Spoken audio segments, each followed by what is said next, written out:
atas kehadiran kalian semua.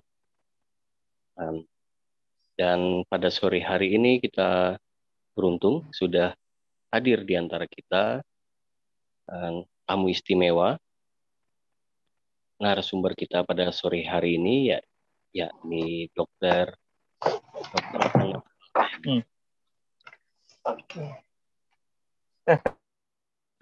Selain itu juga pada sore hari ini kita juga memperoleh tamu istimewa yakni Sultan Mahmud Badarudin IV Jayawikrama yang nanti akan memberi kata sambutan pada acara webinar pada hari ini. Selamat sore, Assalamualaikum Sultan. Waalaikumsalam, selamat sore. Alhamdulillah sehat ya. Alhamdulillah sehat. Baik. Saya sapa juga narasumber kita, Bu Anabel. Selamat sore. Selamat sore di Palembang dan selamat pagi dari London. Selamat pagi di London. Sehat juga dan ya senang melihat Bu Anabel pada sore hari ini atau pagi hari ini di London. Kemudian saya sapa moderator kita pada sore ini, Dr. Nyimas Umi Kalsum, atau saya panggil biasanya Yuk Nyimas. Yuk Nyimas, bagaimana kondisinya pada sore hari ini? Alhamdulillah baik, Subhan. Bu Anabel, apa kabar? Baik, terima kasih. Lama tak bersua, Bu Anabel. Tetap seperti yang dulu, kayaknya nggak pernah berubah, Bu Anabel ini. Ya, terima kasih semuanya sudah hadir, narasumber kita, moderator kita, dan yang mulia Sultan Mahmud Badarudin IV. Untuk memulai acara ini, kita akan memberikan kesempatan, peluang, waktu kepada Sultan untuk memberikan kata sambutan pada sore hari. Kepada Sultan, kami persilakan. Ya, Assalamualaikum warahmatullahi wabarakatuh. Yang kami hormatin dan kami banggakan di sini ada Ibu Anabel Galop. Apa kabar, Bu? Selamat pagi. Ya, terus di sini ada juga Ibu Nyimas Umi Kalsum yang sering sekali kita bekerja sama, Ibu Nyimas. Apa kabar? Ya, baik, ya. Pak. Ada Pak Ahmad Tuhan dan juga Wadana Jeki juga. Terima kasih semua buat tim Pustaka ketiga ya tahun ini, tahun 2021. Kita ketahui bahwa pada kondisi pandemi pada saat ini, mungkin inilah yang bisa kita lakukan dalam hal kita memperkuat masalah kepustakaan. Ini adalah salah satu solusi yang terbaik karena tidak hanya di Kota Palembang, tapi sudah lintas, sudah internasional. Di sini ada Dr. Anabel yang saya sangat takjub melihat hasil karyanya. Malaysia is very good. I'm so proud of you. And mudah-mudahan semuanya diberi selalu kesehatan, di mana memang kebesaran kerajaan Melayu pada masa dahulu bisa kita lihat daripada surat-suratnya dan juga ada seal-nya. Mungkin di sini saya juga memperlihatkan ada seal yang kemarin yang di buku ibu juga ya. This is the seal. Oke. Ya. Yes. Jadi memang ini adalah salah satu benda peninggalan leluhur nenek moyang kita semua yang harus selalu kita jaga dan kita lestarikan, yang akan memiliki makna dan nilai khusus buat kita semua. Tidak hanya untuk kesultanan ini sendiri, tapi buat bangsa dan masyarakat Indonesia dan dunia khususnya, di mana kita bisa mengetahui hasanah Melayu kita, hasanah kebesaran nenek moyang kita dari situ. Dan saya berterima kasih kepada tim Pustaka ketiga tahun ini, Pak Subhan dan teman-teman. Mudah-mudahan selalu diberkahi dan dilimpahi kebarokahan karena niat yang mulia ini. dan kita akan mendengarkan pemaparan penjelasan dari Ibu Anabel Galop. Terima kasih Ibu Anabel sudah bermurah hati memberikan ilmu yang bermanfaat buat kita di Indonesia. Mungkin sekian dari saya. Wassalamualaikum warahmatullahi wabarakatuh.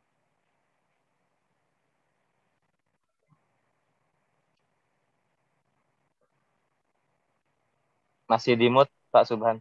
Ya, baik.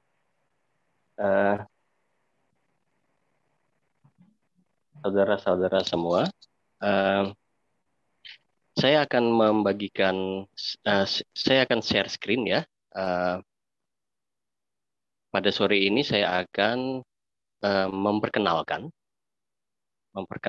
Ibu Anabel Teh Galop kepada para pemirsa, para peserta acara ini. Ya, saya sudah mempersiapkan bahan-bahan yang ya mudah-mudahan bisa sedikit memberi gambaran tentang profil beliau. Baik, semoga bisa tampil di halaman, di layar semuanya. Ya. Bisa dibantu kepada teman-teman panitia, apakah tampilan saya cukup jelas terlihat? Belum ada. Belum ada ya. Baik, sekarang belum juga ada ya. Bentar, saya akan share screen terlebih dahulu. Ya.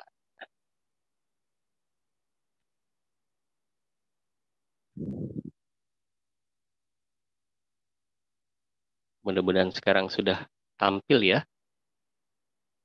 Sedang dalam proses. Oke. Sedang dalam prosesnya. Masih belum tampil ya. Maaf kalau ada kendala teknis.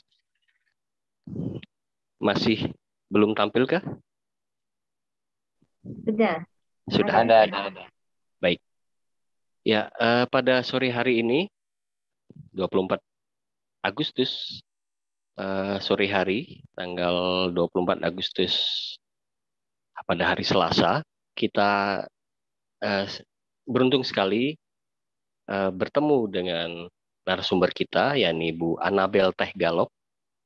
Kalau lelucon atau apapun gitu, bagi teman-teman, teh ini bukan Sunda ya. Ini adalah nama asli dari Bu Anabel Teh Galop. Saya ingin memperkenalkan dengan tampilan ini dengan logo yang sudut kiri atas, yakni British Library, karena ini merupakan sebuah kehormatan atau kebanggaan bagi saya gitu sebagai pustakawan, karena saya menganggap Bu Anabel adalah seorang pustakawan juga. Ya, kalau di situs British Library ini kita bisa lihat jabatan atau apa yang menjadi tanggung jawab dari Bu Anabel, yakni lead kurator di Southeast Asia, atau bisa kita sebut juga semacam kurator utama ya di koleksi Asia Tenggara. Ini juga saya perlihatkan dari situs British Academy. Ada banyak hal yang sebetulnya menjadi semacam fokus dari Bu Anabel, meskipun Bu Anabel juga punya spesialisasi di kawasan Asia Tenggara, khususnya mengenai manuskrip, surat-surat, dokumen, khususnya lagi tentang cap dan iluminasi pada manuskrip Islam di Asia Tenggara. Baik,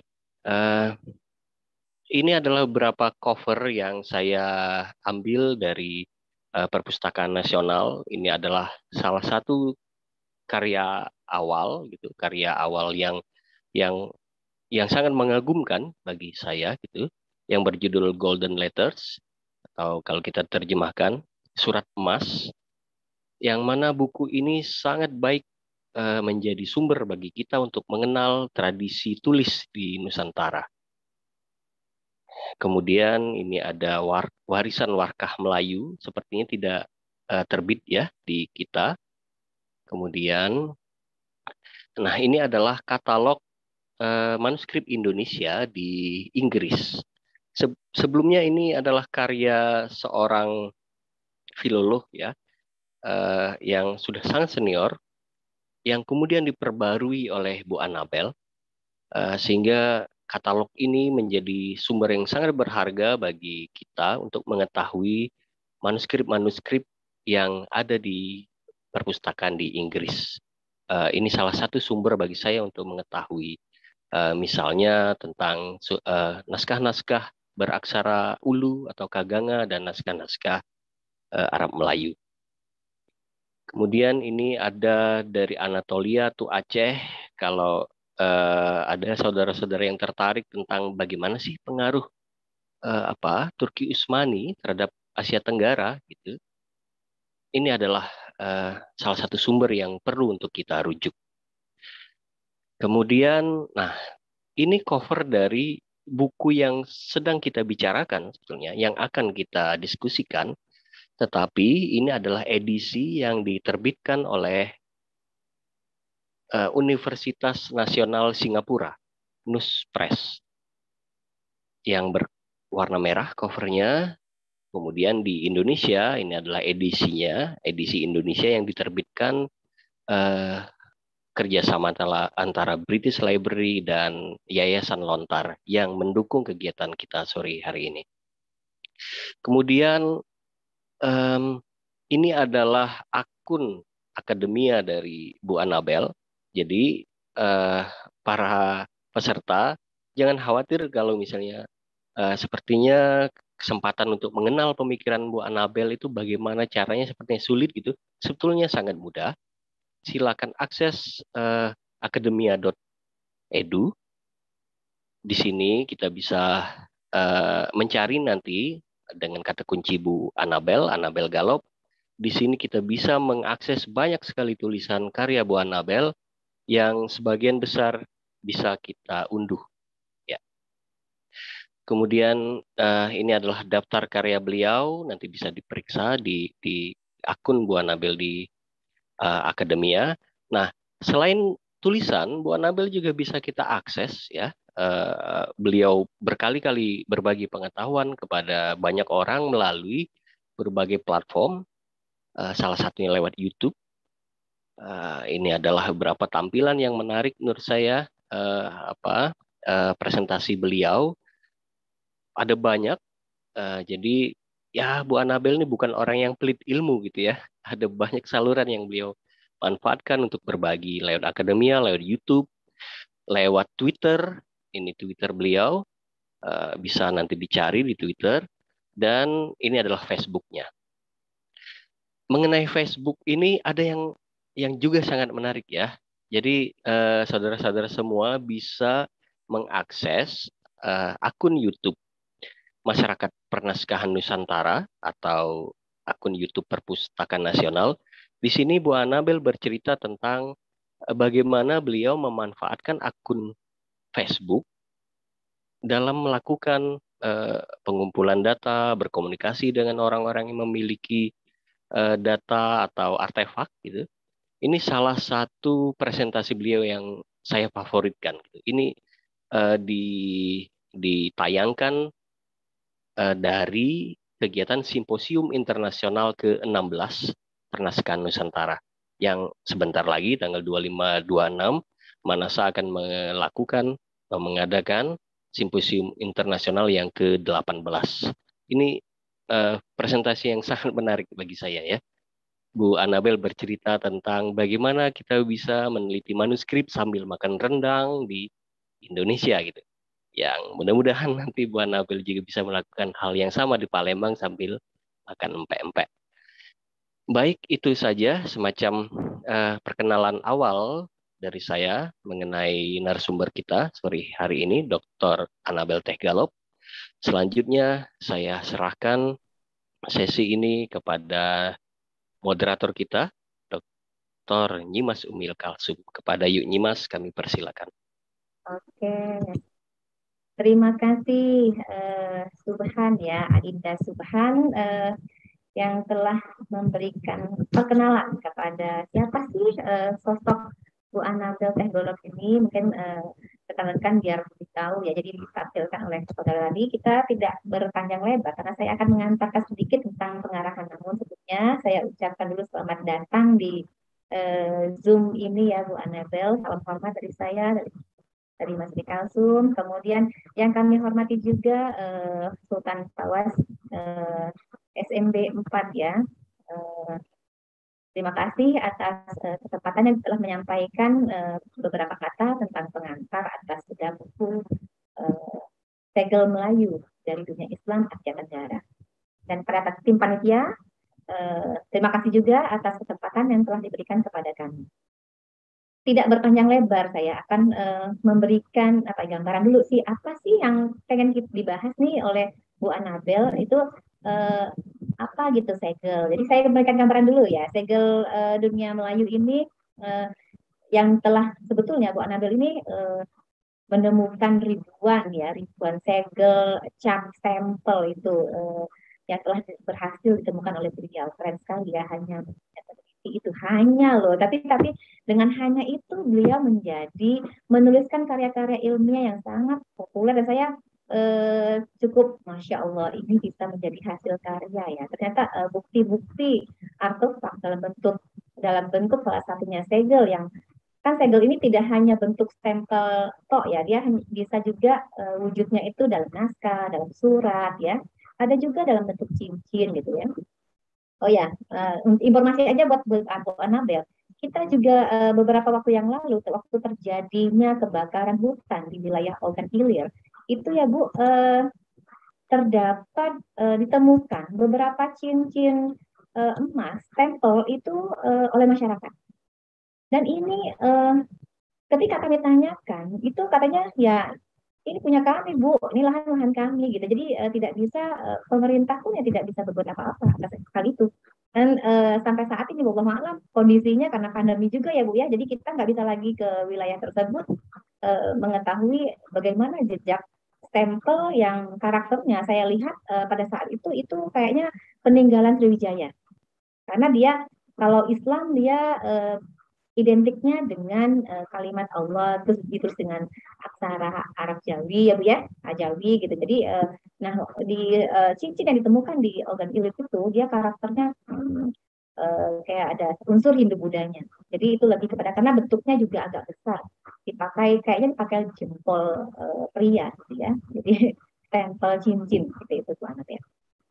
Saya tidak mau berpanjang lebar karena memanfaatkan waktu agar Bu Anabel nih menyajikan presentasinya terhadap bagaimana segel Melayu, khususnya wilayah Palembang, Darussalam ya.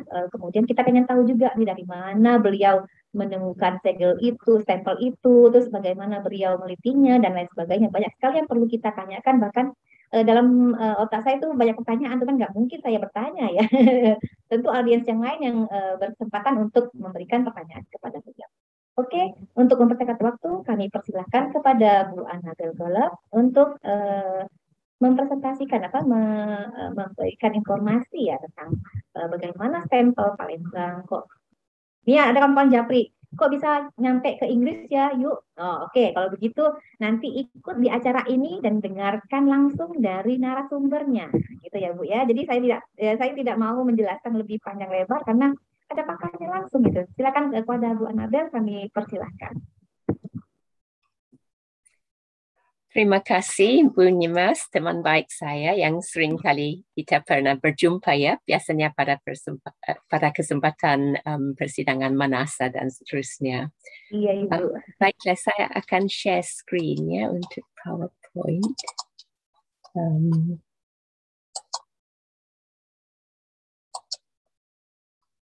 Baiklah. Jadi sekali lagi saya ucapkan selamat sore di Palembang, selamat pagi dari kota London. Dan para hadirin yang saya hormati sekalian dan terutama Bapak Sultan, Mahmud Badruddin yang keempat. Ini suatu kehormatan besar bahawa kesempatan hari ini juga dihadiri oleh Bapa.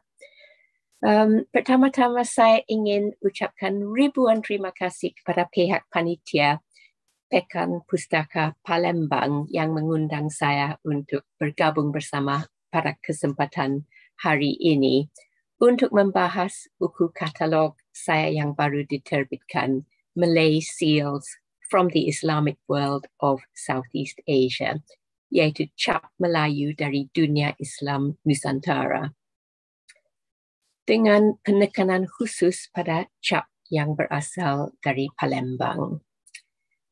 Sebetulnya pada zaman wabah ini, zaman pandemik ini, ada banyak acara seperti ini yang bisa berlangsung berkat dengan cukup baik berkat alat elektronik seperti Zoom, ya.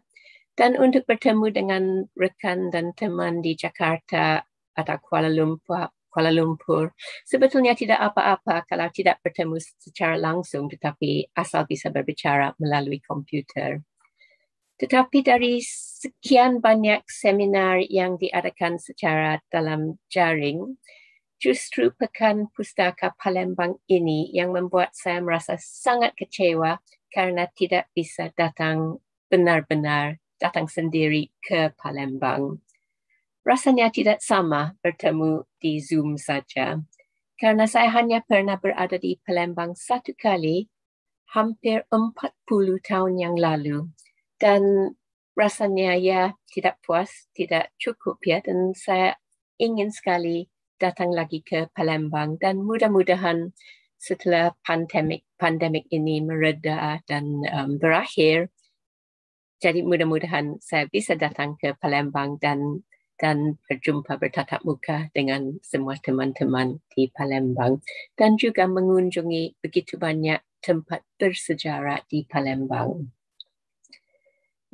Jadi buku saya yang ini, Malay Seals from the Islamic World of Southeast Asia, seperti disampaikan Mas Ahmad Subhan baru-baru ini, diterbitkan dalam 2 edisi, satu di Singapura oleh NUS Press dan di Jakarta oleh Yayasan Lontar.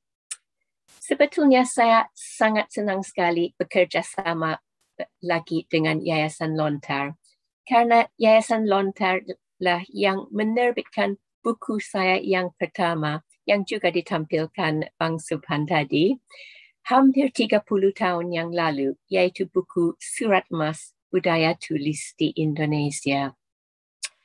Buku ini mendampingi pameran Surat Emas yang pernah diadakan di 2 tempat di Indonesia.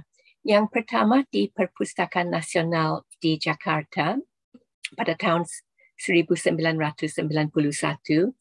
dan kemudian pindah ke Yogyakarta, ditempatkan di Kraton Yogyakarta sebagai bagian dari Festival Kraton tahun 1991 dan sempat disaksikan ribuan pengunjung tiap hari. Jadi pameran ini terdiri dari poster-poster tetapi juga naskah asli yang dibawa dari Inggris, dari koleksi British Library untuk dipamerkan di Indonesia selama 2 minggu sebelum dikembalikan ke London. Jadi bahan yang dipamerkan di dalam pameran Surat Emas, sebagian ialah surat Raja-Raja Nusantara. Kebanyakan dialamatkan kepada pembesar Eropah yang biasanya ditulis dalam bahasa Melayu dengan aksara Arab atau yang dinamai aksara Jawi. Karena bahasa Melayu ini yang menjadi bahasa perantara seluruh kepulauan Nusantara yang digunakan untuk berkomunikasi bukan hanya oleh orang Nusantara, tetapi juga oleh semua orang asing yang ingin berdagang, yang ingin berkomunikasi di Nusantara ini. Dan seringkali sebagaimana dapat dilihat di sini, surat-surat raja ini sangat indah, dihiasi dengan iluminasi, bunga-bungaan, emas dan warna-warni. Dan surat emas seperti ini berasal dari seluruh pelosok Nusantara, tetapi sebetulnya hanya beberapa kerajaan Nusantara yang mempunyai budaya mengiluminasikan surat-suratnya, menghiasinya dengan emas dan warna-warni. Tidak semua kerajaan Melayu di Nusantara yang menggunakan iluminasi dalam suratnya. Jadi antara yang sangat sering menggunakan iluminasi adalah kerajaan Johor Riau dan juga Madura, kerajaan selain Sumenep tapi juga Bangkalan dan Madura besar di Madura. Semua kerajaan kecil di Pulau Madura suka menggunakan iluminasi. Di Pulau Kalimantan, kerajaan Pontianak dan Sambas dan Banjar suka menggunakan iluminasi, dan juga Palembang di Sumatera seringkali menghasilkan surat emas yang beriluminasi. Dan mungkin Palembang satu-satunya kerajaan di Pulau Sumatera yang secara teratur sering memproduksi surat emas yang beriluminasi. Kalau di Aceh, ada yang dari awal abad ke-17, tapi setelah itu jarang dapat dari Aceh. Jadi di seluruh Sumatera, hanya kerajaan Palembang yang secara agak teratur menghasilkan surat emas. Yang diperlihatkan di sini, direproduksi juga dalam buku surat emas. Ini dalam koleksi Cambridge, Perpustakaan Universitas Cambridge di Inggris. Tetapi koleksi surat emas Palembang yang paling banyak terdapat dalam koleksi Arsip Nasional di Jakarta. Ada sekitar 5 atau 6 surat emas dari Palembang. Sebagian sudah pernah diterbitkan oleh Ibu Dr. Mujiza dalam bukunya Iluminasi. Dan saya sungguh terpesona dengan keindahan surat-surat emas ini karena selain hiasannya atau yang saya sebut tadi iluminasi, setiap unsur surat mempunyai makna tersendiri. Baik kepala surat yang bisa dilihat di sini, yaitu kata-kata dalam bahasa Arab yang memuji Tuhan, ataupun pembukaan resmi yang dinamai puji-pujian, sampai kepada penutup surat dan juga cap atau stempelnya. Semua bagian surat harus diatur sedemikian rupa sehingga mencapai taraf yang sangat teratur dan sangat tinggi, sangat-sangat menarik, dengan khat atau kaligrafi yang juga sangat baik. Karena semua bagian surat ini dijaga supaya menghormati sang penerima, tetapi juga mencerminkan derajat sang pengirim, sang penulis. Bahkan dalam surat yang tidak beriluminasi, yang boleh dikatakan agak polos, seperti surat Palembang ini dari Sultan Ratu Mahmud Badarudin yang kedua di Palembang kepada Raffles, masih sangat menarik dan bermakna dan patut dikaji karena setiap unsur surat tetap terjaga dengan baik. Dari kepala surat di atas, dari kaligrafi atau tulisan surat, pembukaan yang bagus, dan juga yang disebut termaktub surat atau penutup surat di bawah. Jadi sebetulnya setiap bagian surat ini patut dikaji secara sangat mendalam, sehingga untuk saya sendiri, untuk penelitian S3 atau disertasi kedoktoran saya memilih untuk mengkaji cap yang digunakan pada surat-surat untuk bahan disertasi saya. Nah, mungkin saya harus menerangkan penggunaan istilah cap karena istilah cap agak jarang terdengar hari ini untuk yang kalau dalam bahasa Inggris seal. Jadi ini yang saya maksudkan dengan cap. Cap yang digunakan di atas surat untuk menandai siapa si pengirim atau si penulis surat ini. Kalau bahasa Indonesia sekarang ini, kata yang agak umum, istilah yang umum ialah stempel atau seperti Ibu Nimas juga mengatakan segel, ya, segel atau stempel. Tetapi kedua perkataan itu, walaupun menjadi perkataan umum dalam bahasa Indonesia, berasal dari bahasa Belanda. Di Malaysia dewasa ini, istilah yang digunakan cap mohor. Mohor itu berasal dari kata Parsi. Tetapi dalam semua naskah berbahasa Melayu tulen dari abad ke abad, istilah Melayu yang digunakan untuk seal ialah cap. Cap saja, bukan cap mohor, bukan stempel, bukan segel. Jadi dalam semua tulisan saya cenderung untuk menggunakan istilah cap. Itu saja, walaupun tidak selalu ditangkap atau dimengerti oleh audiensi zaman sekarang. Tapi mudah-mudahan lama-kelamaan kalau sering digunakan, saya ingin mengembalikan istilah cap kepada tempat yang selayaknya, setidak-tidaknya untuk penggunaan akademik, ya, tentang pernaskaan dan filologi Melayu. Jadi saya teruskan studi saya di Universitas London, SOAS, School of Oriental and African Studies. Dan pada tahun 2002, saya menyelesaikan disertasi saya yang berjudul Malay Seal Inscriptions, a Study in Islamic Epigraphy from Southeast Asia, atau tulisan pada cap Melayu, kajian epigrafi Islam di Asia Tenggara.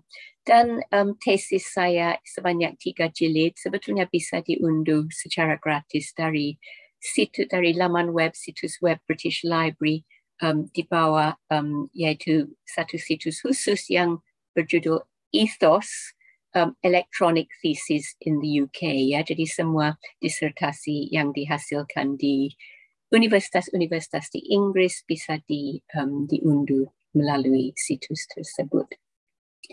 Tetapi masih memerlukan hampir 20 tahun sesudah selesainya disertasi saya sebelum katalog cap dari disertasi saya berhasil diterbitkan. Dan inilah buku yang baru diterbitkan yang seperti diterangkan tadi oleh Pak Subhan juga tampil dalam 2 versi. Sebetulnya hanya sampul depan yang berbeda, isinya tetap sama di antara edisi Singapura dan edisi Yayasan Lontar di Jakarta. Buku ini setebal hampir 800 halaman, mengandungi deskripsi lebih daripada 2000 cap Melayu. Jadi sebetulnya waktu saya selesai disertasi, hanya sekitar 1,500 cap yang berhasil didaftarkan.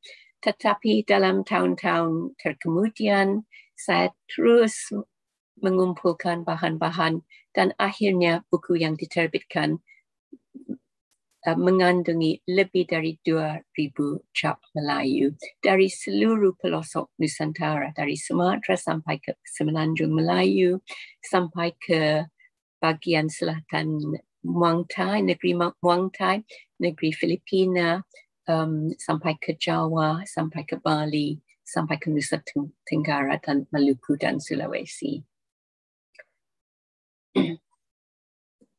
Jadi tepatnya 2,167 cap yang berhasil dikumpulkan. Dan untuk setiap cap dalam buku ini ditampilkan gambarnya dan juga bacaan dari cap ini, karena semua cap, definisi cap memang cap yang ada tulisan dengan huruf Arab.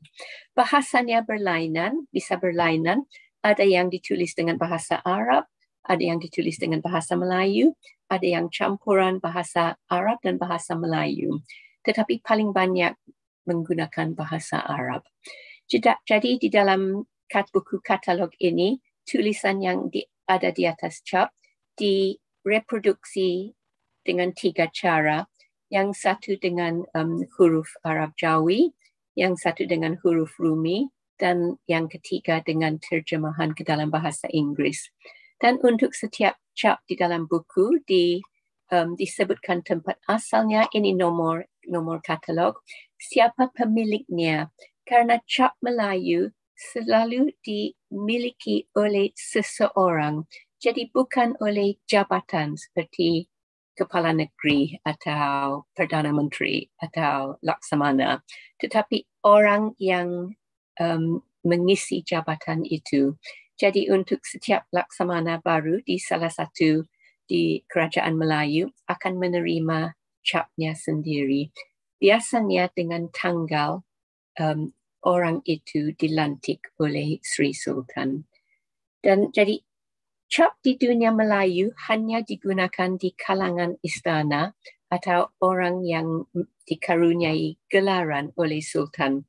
Untuk orang biasa, walaupun sekaya pun, biasanya tidak bisa memiliki cap dan tidak bisa menggunakan cap. Kecuali satu kelompok yang lain, yaitu para ulama. Para ulama atau para haji yang pernah naik haji ke Mekah, karena di dunia Islam yang lebih luas, penggunaan cap lebih meluas juga, sehingga semua lapisan masyarakat mempunyai cap.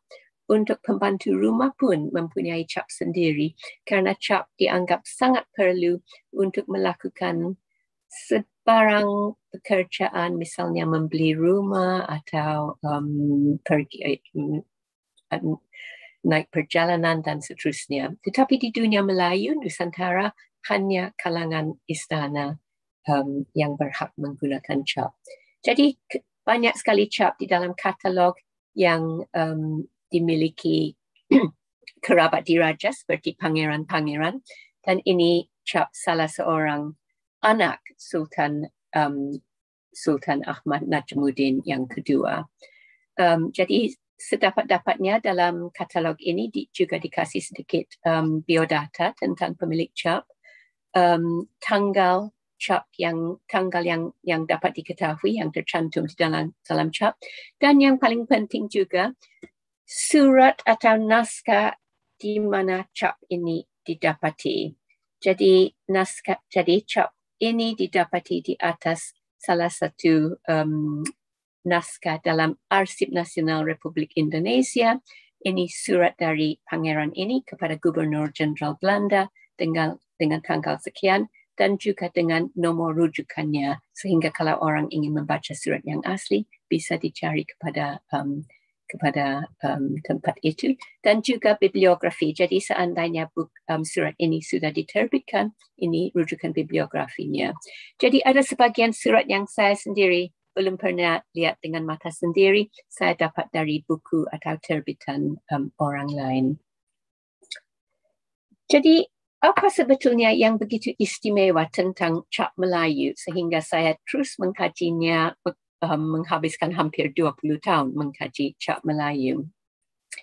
Saya selalu menjawab cap berfungsi seperti kartu nama zaman kuno. Dari kartu nama kita bisa mengetahui bukan hanya nama dan pekerjaan seseorang yang tertulis atasnya, tetapi juga gaya dan seleranya, dan begitu pula dengan cap Melayu masa lampau. Dari tulisan cap, kita biasanya diberitahu nama dan gelaran orang, dan kadang-kadang juga nama bapaknya, tanggal, negerinya, dan tulisan cap sering kali diiringi istilah agama atau doa, dan bahkan sekali-sekali unsur azimat demi perlindungan untuk orang, dan juga perlindungan agar surat ini atau naskah yang dicap dengan surat ini akan selamat sampai ke tujuannya. Dan jadi di seluruh dunia Melayu, alat cap yang distempel, yang digunakan untuk mengecap atau membubuhkan pada kertas biasanya dibuat dari logam.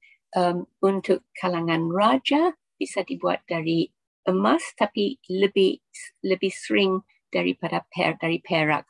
Mungkin seperti cap yang ditunjukkan tadi oleh Bapak Sultan juga terbuat dari perak. Untuk orang yang lebih rendah, taraf sosialnya bisa dibuat dari tembaga. Ini juga berbeda dengan cap di dunia Islam secara lebih luas, di mana biasanya batu-batuan digunakan untuk cap, tetapi di Nusantara logam yang paling sering digunakan. Dan cap dibubuhkan pada kertas dengan menggunakan berbagai media. Yang paling sering digunakan di seluruh Nusantara adalah jelaga atau yang datang dari asap pelita atau dari api pelita. Kemudian ada juga yang menggunakan tinta yang bisa berwarna merah atau bisa berwarna hitam atau warna-warna yang lain. Dan ada juga yang menggunakan lak atau lilin merah. Dan ini bisa dilihat sebagai pengaruh dari kebiasaan di Eropah karena semua cap Eropah menggunakan lilin merah. Tetapi di seluruh Nusantara dari Sumatera sampai ke Sulawesi sampai ke Maluku, asap pelita, jelaga pelita yang paling umum digunakan. Dan ada satu gambar sahaja, dan bisa dilihat di sini, ini contoh-contoh surat yang saya kumpulkan untuk mendapatkan bahan untuk katalog dan untuk disertasi saya. Jadi cap yang kelihatan sangat hitam sekali, jelas stempel, dicap dari jelaga pelita. Sedangkan yang kurang hitam mungkin dibubuh dengan dakwat atau tinta. Seperti ini tinta hitam dan ini tinta merah. Dan ini satu gambar yang sangat langka sekali. Ini satu-satunya gambar yang diketahui yang menjelaskan cara bagaimana para pembesar Melayu, para raja Melayu mengecapkan capnya ke atas surat-surat dan naskah. Ini satu gambar dari yang dilukis ditulis oleh seorang Inggris yang menggambarkan peristiwa surat penandatanganan surat perjanjian antara pihak Inggris dan Kesultanan Brunei Darussalam di Pulau Kalimantan, Pulau Borneo pada tahun 1846. Dan di dalam buku ini yang ditulis oleh Kapten Mandi yang duduk sebelah kanan, dia juga menggambarkan adegan itu, bahwa dia dan Sri Sultan, ini Sultan Omar Ali Saifuddin yang kedua, duduk di atas kerusi, sedangkan juru tulis dan para pendamping Sultan yang lain bersila di atas lantai. Dan ini surat perjanjian yang ditulis dalam dua bahasa Inggris dan bahasa Melayu. Dan Kapten Mandi menggambarkan bagaimana juru tulis Sultan memegang cap Sultan yang terbuat dari perak yang diukir secara sangat-sangat indah dengan bunga-bungaan dan juga tulisan. Dan ini ada satu lilin dan sang juru tulis memegang cap itu di atas lilin itu sehingga jelaga sudah berkumpul pada muka cap, kemudian mengecapkannya ke atas kertas ini.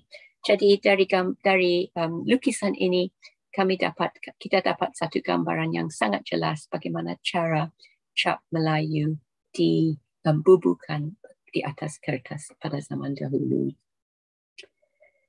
Bentuk cap Melayu ada berbagai macam yang ada lingkaran atau bundaran yang sangat umum, tetapi juga yang sangat umum sekali adalah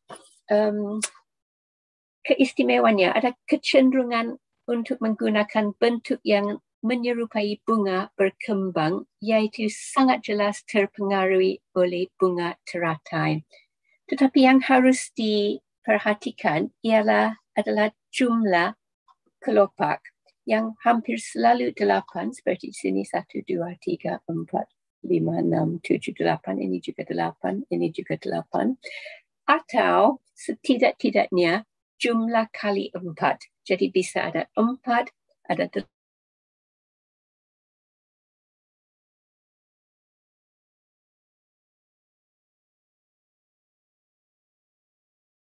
Semenanjung Melayu selalu menggunakan cap berbentuk bunga berkelopak 16.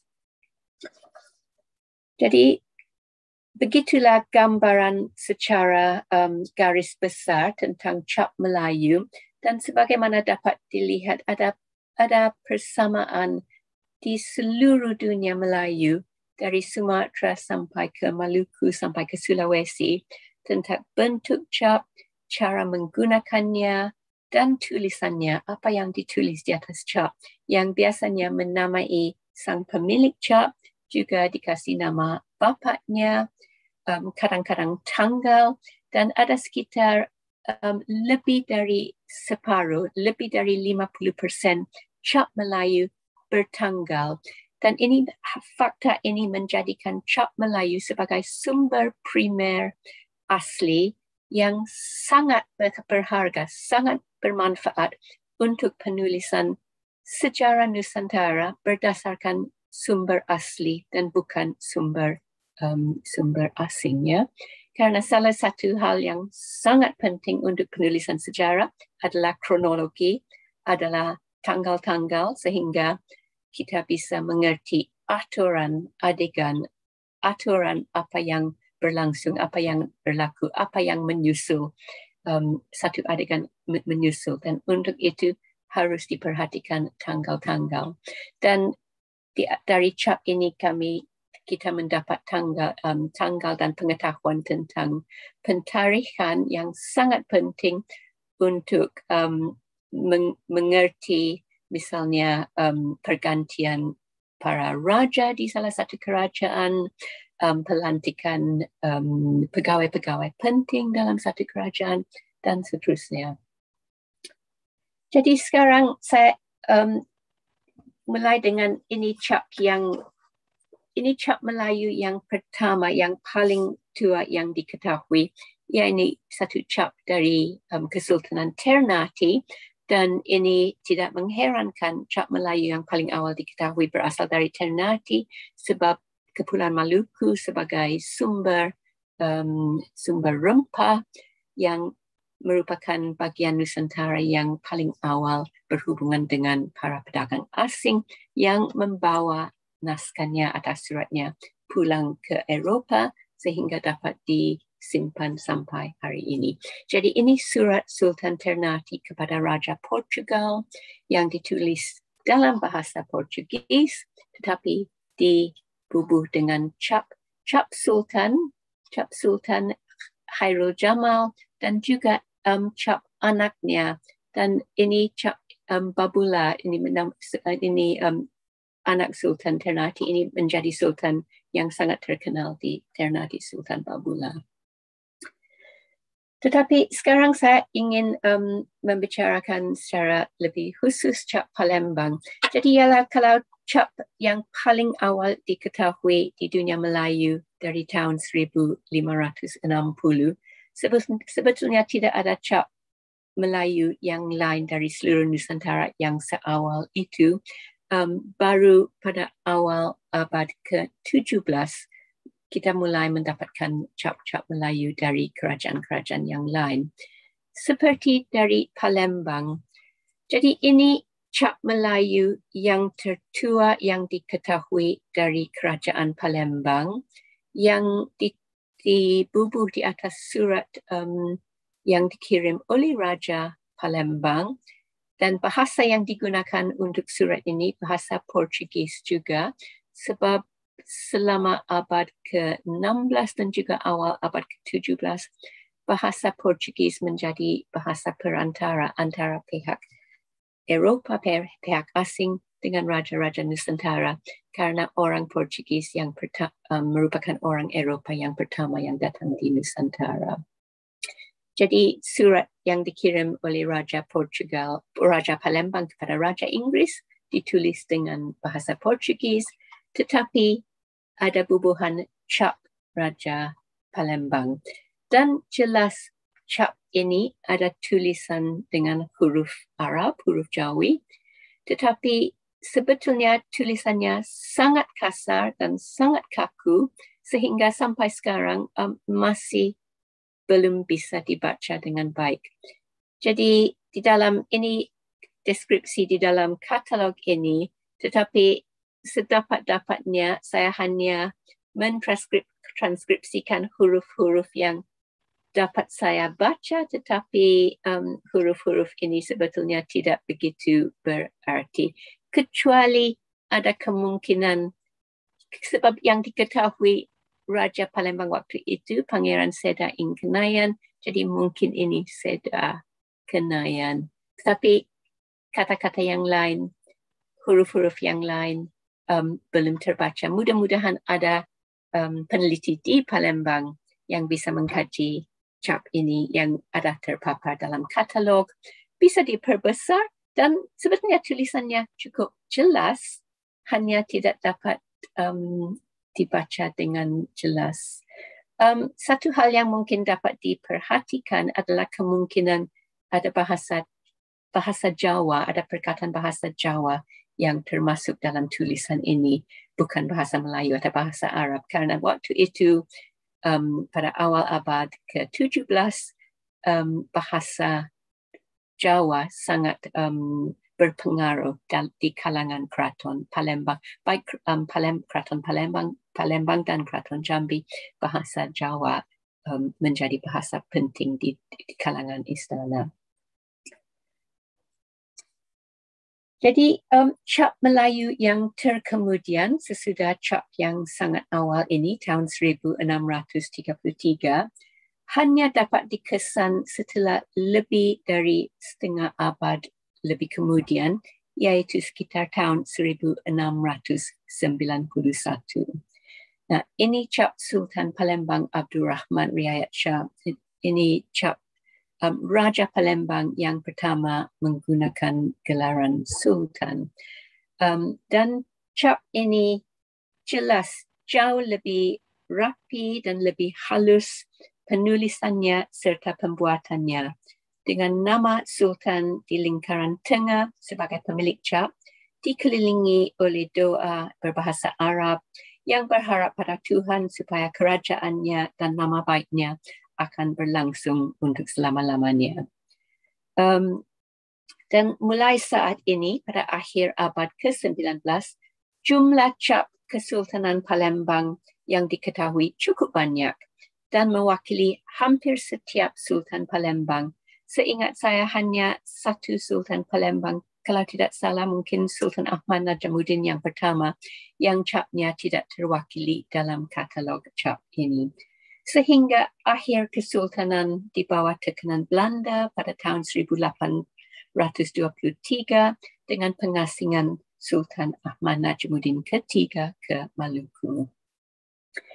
Jadi, dan dari zaman ini, sejak zaman Sultan Abdul Rahman Riayat Shah, semua cap Palembang penampilannya sangat bagus, sangat halus dan dengan tulisan atau kaligrafi yang cukup baik, penguasaan bahasa Arab yang juga sangat baik, dan dengan kadang-kadang dengan bentuk yang sangat indah, sangat cantik, yang ada yang bundar seperti atau lingkaran sederhana seperti yang ini, tapi ada banyak juga yang berkelopak, tapi yang selalu dipentingkan adalah penomoran 8. Jadi kalau berkelopak 8, atau ada juga banyak cap yang bersegi 8. Jadi untuk masa awal, sekitar masa ketakhtaan anak Sultan Abdul Rahman bernama Sultan Muhammad Mansur, sebetulnya ada sejumlah cap Palembang yang sangat-sangat berharga, yang sekarang ini tersimpan di negeri Rusia, di sebuah perpustakaan di kota St. Petersburg, yaitu Institute of Oriental Manuscripts, yaitu koleksi naskah Asia di St. Petersburg.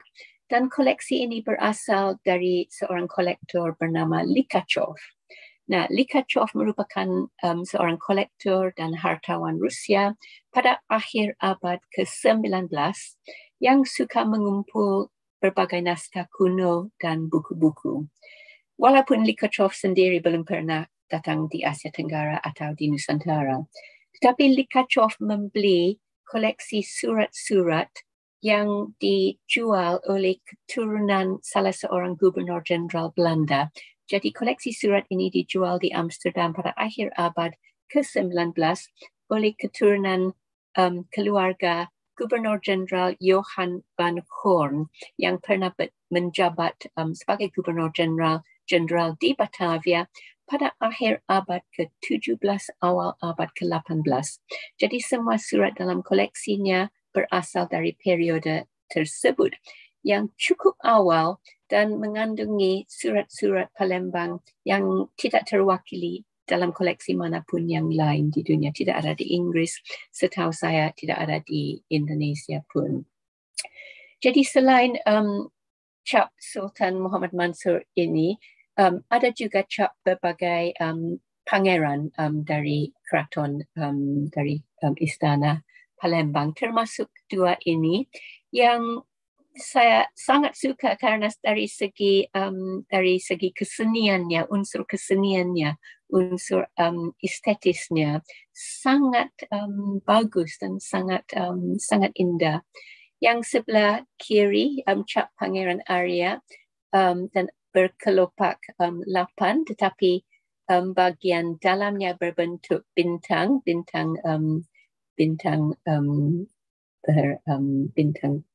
ada 8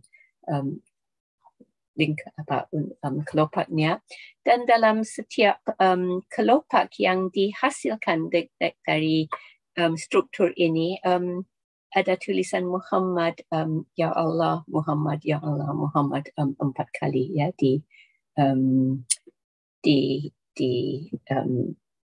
ditulis di bingkai, sedangkan di bagian tengah istilah yang digunakan untuk merujuk kepada benda itu sendiri adalah alamat. Jadi alamat ini alamat yang dimaksudkan di sini, ini cap, ini tanda, ini alamat, ini cap. Jadi alamat nama Pangeran Arya, Fi Balad Palembang, ya. Dan ini juga hadza alamat Pangeran Purbaya. Dan yang ini ada juga doa dalam bahasa Arab.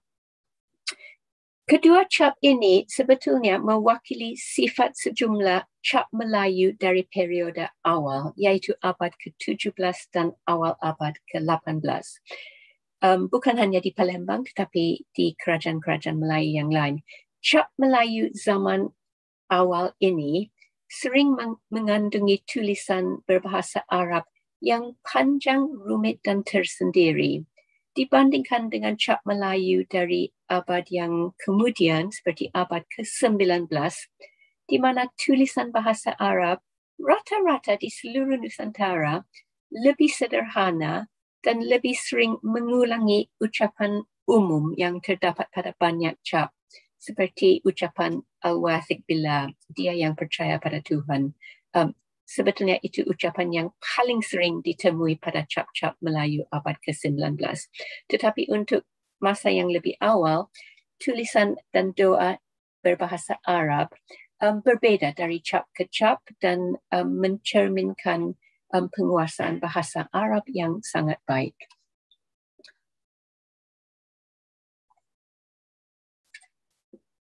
Dan juga berasal dari awal abad ke-18. Ini satu cap Palembang yang agak istimewa. Ini cap Sultan Kamaruddin, adik Sultan Muhammad Mansur yang menggantikan kakaknya setelah wafat. Inilah cap yang digunakan, yang di atas, yang di-stempel, yang dibubur atas kertas. Tetapi yang walaupun tulisan dalam lingkaran utama dapat dibaca dengan sangat jelas, Al-Wathiq, alamat Sultan Ratu Fi Balad Al-Palembang Darussalam. Jadi ini dia yang percaya, ini tanda atau ini cap Sultan Ratu di negeri Palembang, Darussalam. Tetapi anehnya tulisan dalam bingkai berupa doa tidak terbaca dengan gampang karena ditulis terbalik, sehingga jadi gambar yang di bawah ini merupakan cap yang sama yang sudah dibalikkan seolah-olah membaca di dalam kaca, dan baru sekarang doa yang dibingkai dapat dibaca dengan baik.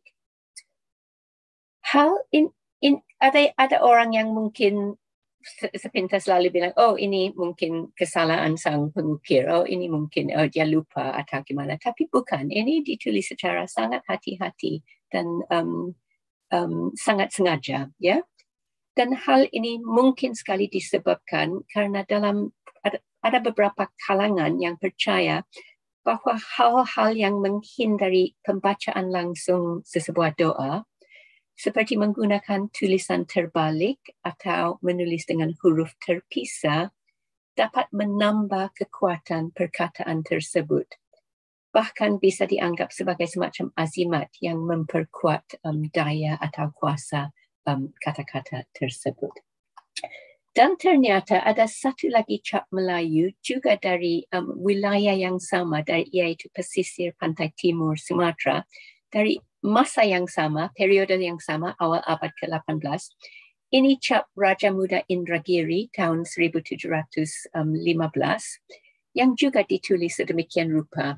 Jadi lingkaran tengah dengan nama Raja Muda ditulis secara biasa, tetapi doa dibingkai ditulis terbalik sehingga harus dibaca di dalam kaca. Jadi hanya 2 cap Melayu ini dari jumlah lebih daripada 2,000 cap yang terdaftar dalam katalog saya yang mempunyai tulisan sedemikian rupa. Jadi ini membawa kepada kesimpulan bahawa pada awal abad ke-18 ada semacam trend atau kecenderungan di kerajaan Sumatera Pantai Timur untuk mendalami ilmu huruf dan azimat atau cara menulis, cara menggunakan huruf dan angka untuk memperbesar, memperkuat daya perkataan-perkataan tersebut. Dan memang ternyata salah satu ciri khas cap Melayu Palembang, cap Kesultanan Palembang, adalah perhatian pada penentuan ketika yang baik bercampuran dengan azimat, sebagaimana ternampak dalam cap Sultan Muhammad Bahauddin ini. Di dalam bingkai cap ada penyebutan tanggal tahunnya dalam bahasa Arab dengan perkataan. Tetapi dengan diiringi perkataan sanad 2468 Hijrah, sanad 2486 Hijrah. Tetapi sanad angka-angka itu bukan tanggal. Angka-angka itu sebetulnya merupakan satu azimat yang sangat terkenal yang juga sering disebut dengan nama buduh. Buduh adalah gantian huruf menggunakan abjad dengan rangkaian nomor 246 karena 2 bersama dengan ba dan seterusnya. Jadi tanggal ada disebut dalam cap ini dengan perkataan dalam bahasa Arab, tapi yang ada di angka, yang ditulis dengan angka yang biasanya dalam cap Melayu kita menantikan atau mengharapkan membaca tanggal, bukan tanggal tetapi azimat. Dan untuk cap Sultan berikutnya, cap Sultan Mahmud Badruddin yang kedua, kita bisa memperlihatkan hal yang sama, bahwa di dalam bingkai cap ada tanggal atau tahun ditulis dengan bahasa Arab dalam perkataan, tetapi sekali lagi kita melihat azimat sanad buduh 2468 sanad buduh ditulis di dalam cap ini. Seterusnya dalam cap Sultan yang terkemudian dan ini Sultan Palembang yang terakhir. Di dalam bingkai tidak ada penyebutan buduh lagi, tetapi tanggal dikasih dengan secara sangat teliti sekali. Biasanya dalam cap Melayu yang terdapat hanya tahun, ya, hanya tahun saja. Tetapi dalam cap Sultan Ahmad Najimuddin ini bukan hanya tahun, tetapi juga tahun dalam daur kecil, di mana setiap dari 8 tahun dikasih nama salah satu huruf bahasa Arab seperti ini tahun seperti alif, dal, akhir, dal, awal, waw dan seterusnya. Jadi dalam cap ini disebut 1236 kepada tahun waw, 25 hari bulan Rejab dan bahkan hari Minggu juga hari Sabtu disebut dalam. Jadi waktu mungkin pembuatan cap atau waktu yang lebih mungkin perlantikan Sultan ini dikasih secara sangat tepat sekali termasuk hari Sabtu. Dan bahkan ada satu cap Palembang lagi yang lebih tepat lagi.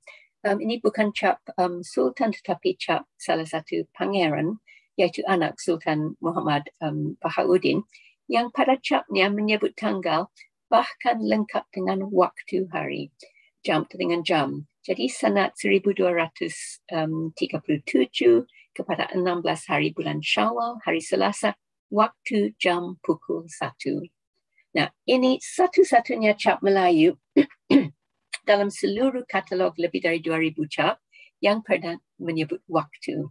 Sedangkan cap-cap Melayu yang lain yang menyebut hari dan bulan pun sangat jarang.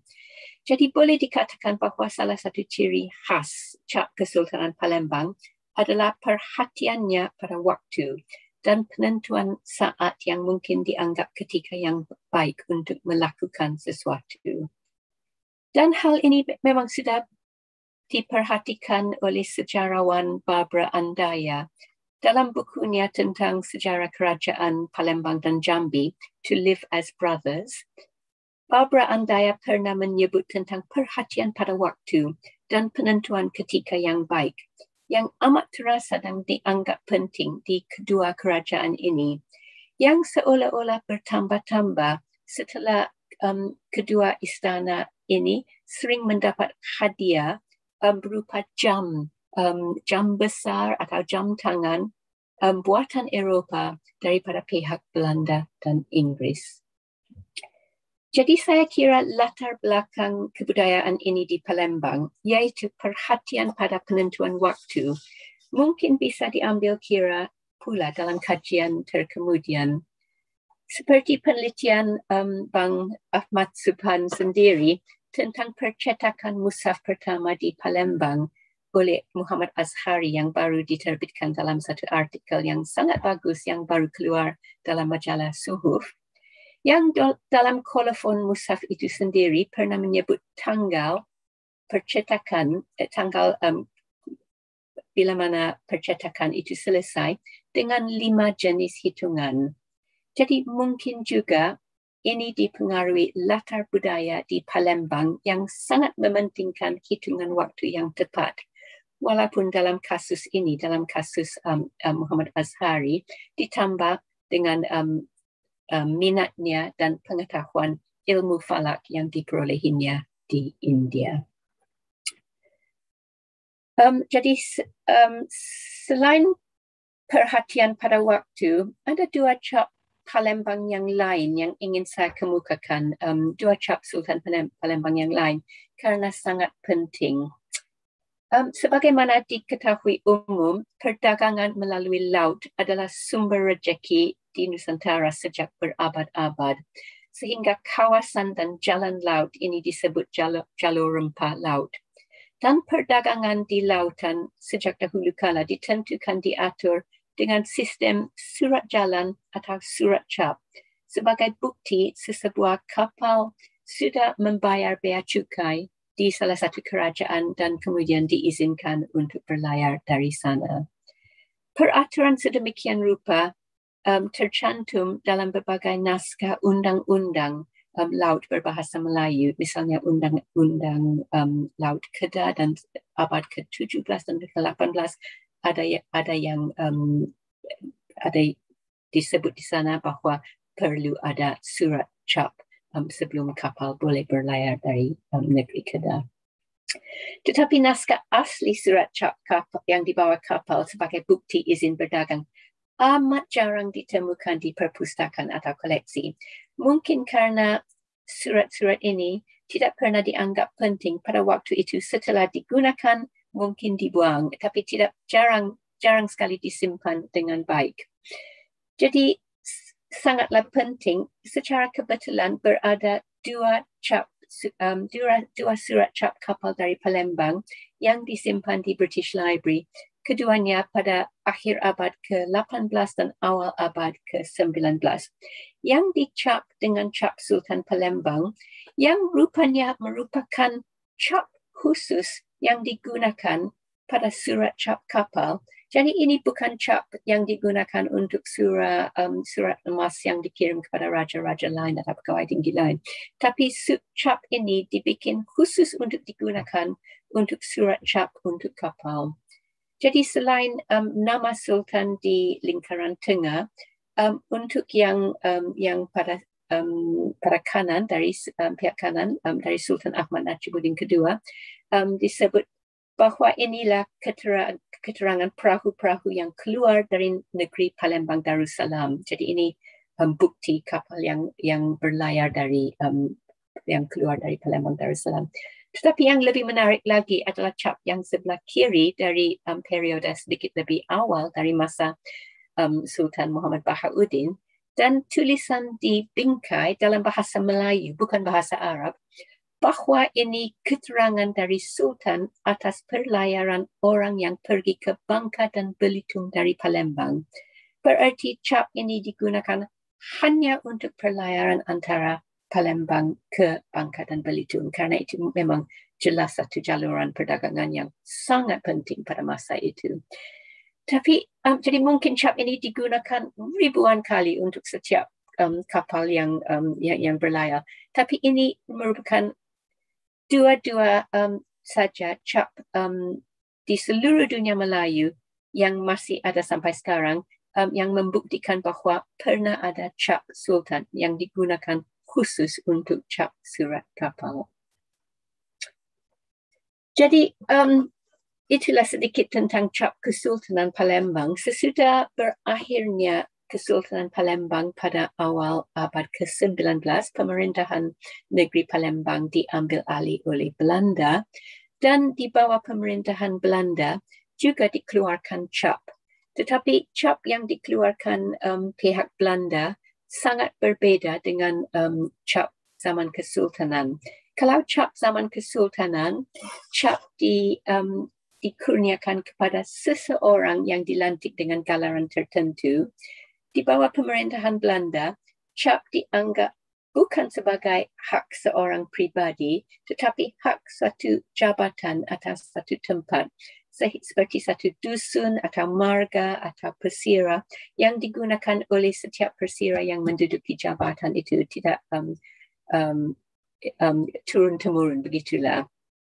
Jadi di dalam katalog cap yang diterbitkan ada cukup banyak cap juga dari zaman pemerintahan Belanda yang biasanya ada semua ada tulisan berhuruf bahasa Melayu dan huruf Jawi, tapi seringkali ada juga yang ada huruf Rumi dan dikeluarkan dengan nama seperti Dusun Gunung Matang, Palembang Musi Ilir, atau nomor 3 Marga Sungai Rangas, Divisi Iliran Banyuasin, atau Persira Marga Selapu, Residensi Palembang, Under Afdeling Lebong, dan seterusnya. Jadi ada puluhan contoh cap seperti ini. Jadi cap yang terakhir yang dari Palembang yang ingin saya tampilkan adalah 3 cap tapi milik satu orang, seorang bangsawan Palembang yang sangat terkenal dan terlibat kental juga dalam politik Melayu Belanda Inggris pada awal abad ke-19. Jadi bangsawan ini bernama Tengku Syarif Radin Muhammad. dilahirkan Palembang sekitar tahun 1770. Dia cucu Sultan Muhammad Badruddin pertama dan anak daripada dari Pangeran Syarif Hussein bin Said Muhammad Shahbuddin.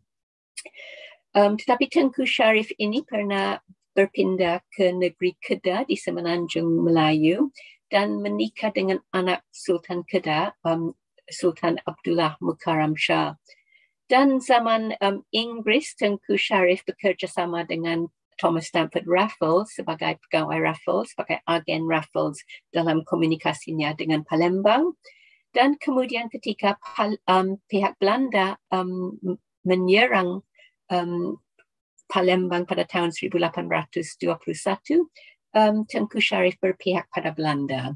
Jadi sesudah Belanda menang, Tengku Syarif dikasih sebagai balasan dijadikan Raja Pulau Belitung. Dan Tengku Syarif meninggal pada tahun di Bangka, di Muntok, Pulau Bangka, pada tahun 1828 diracuni kan ya mungkin dapat dimengerti ada saking banyak musuhnya ya waktu itu. Jadi Tengku Syarif berasal dari Palembang dan ini adalah contoh cap-capnya yang pernah digunakan di atas suratnya.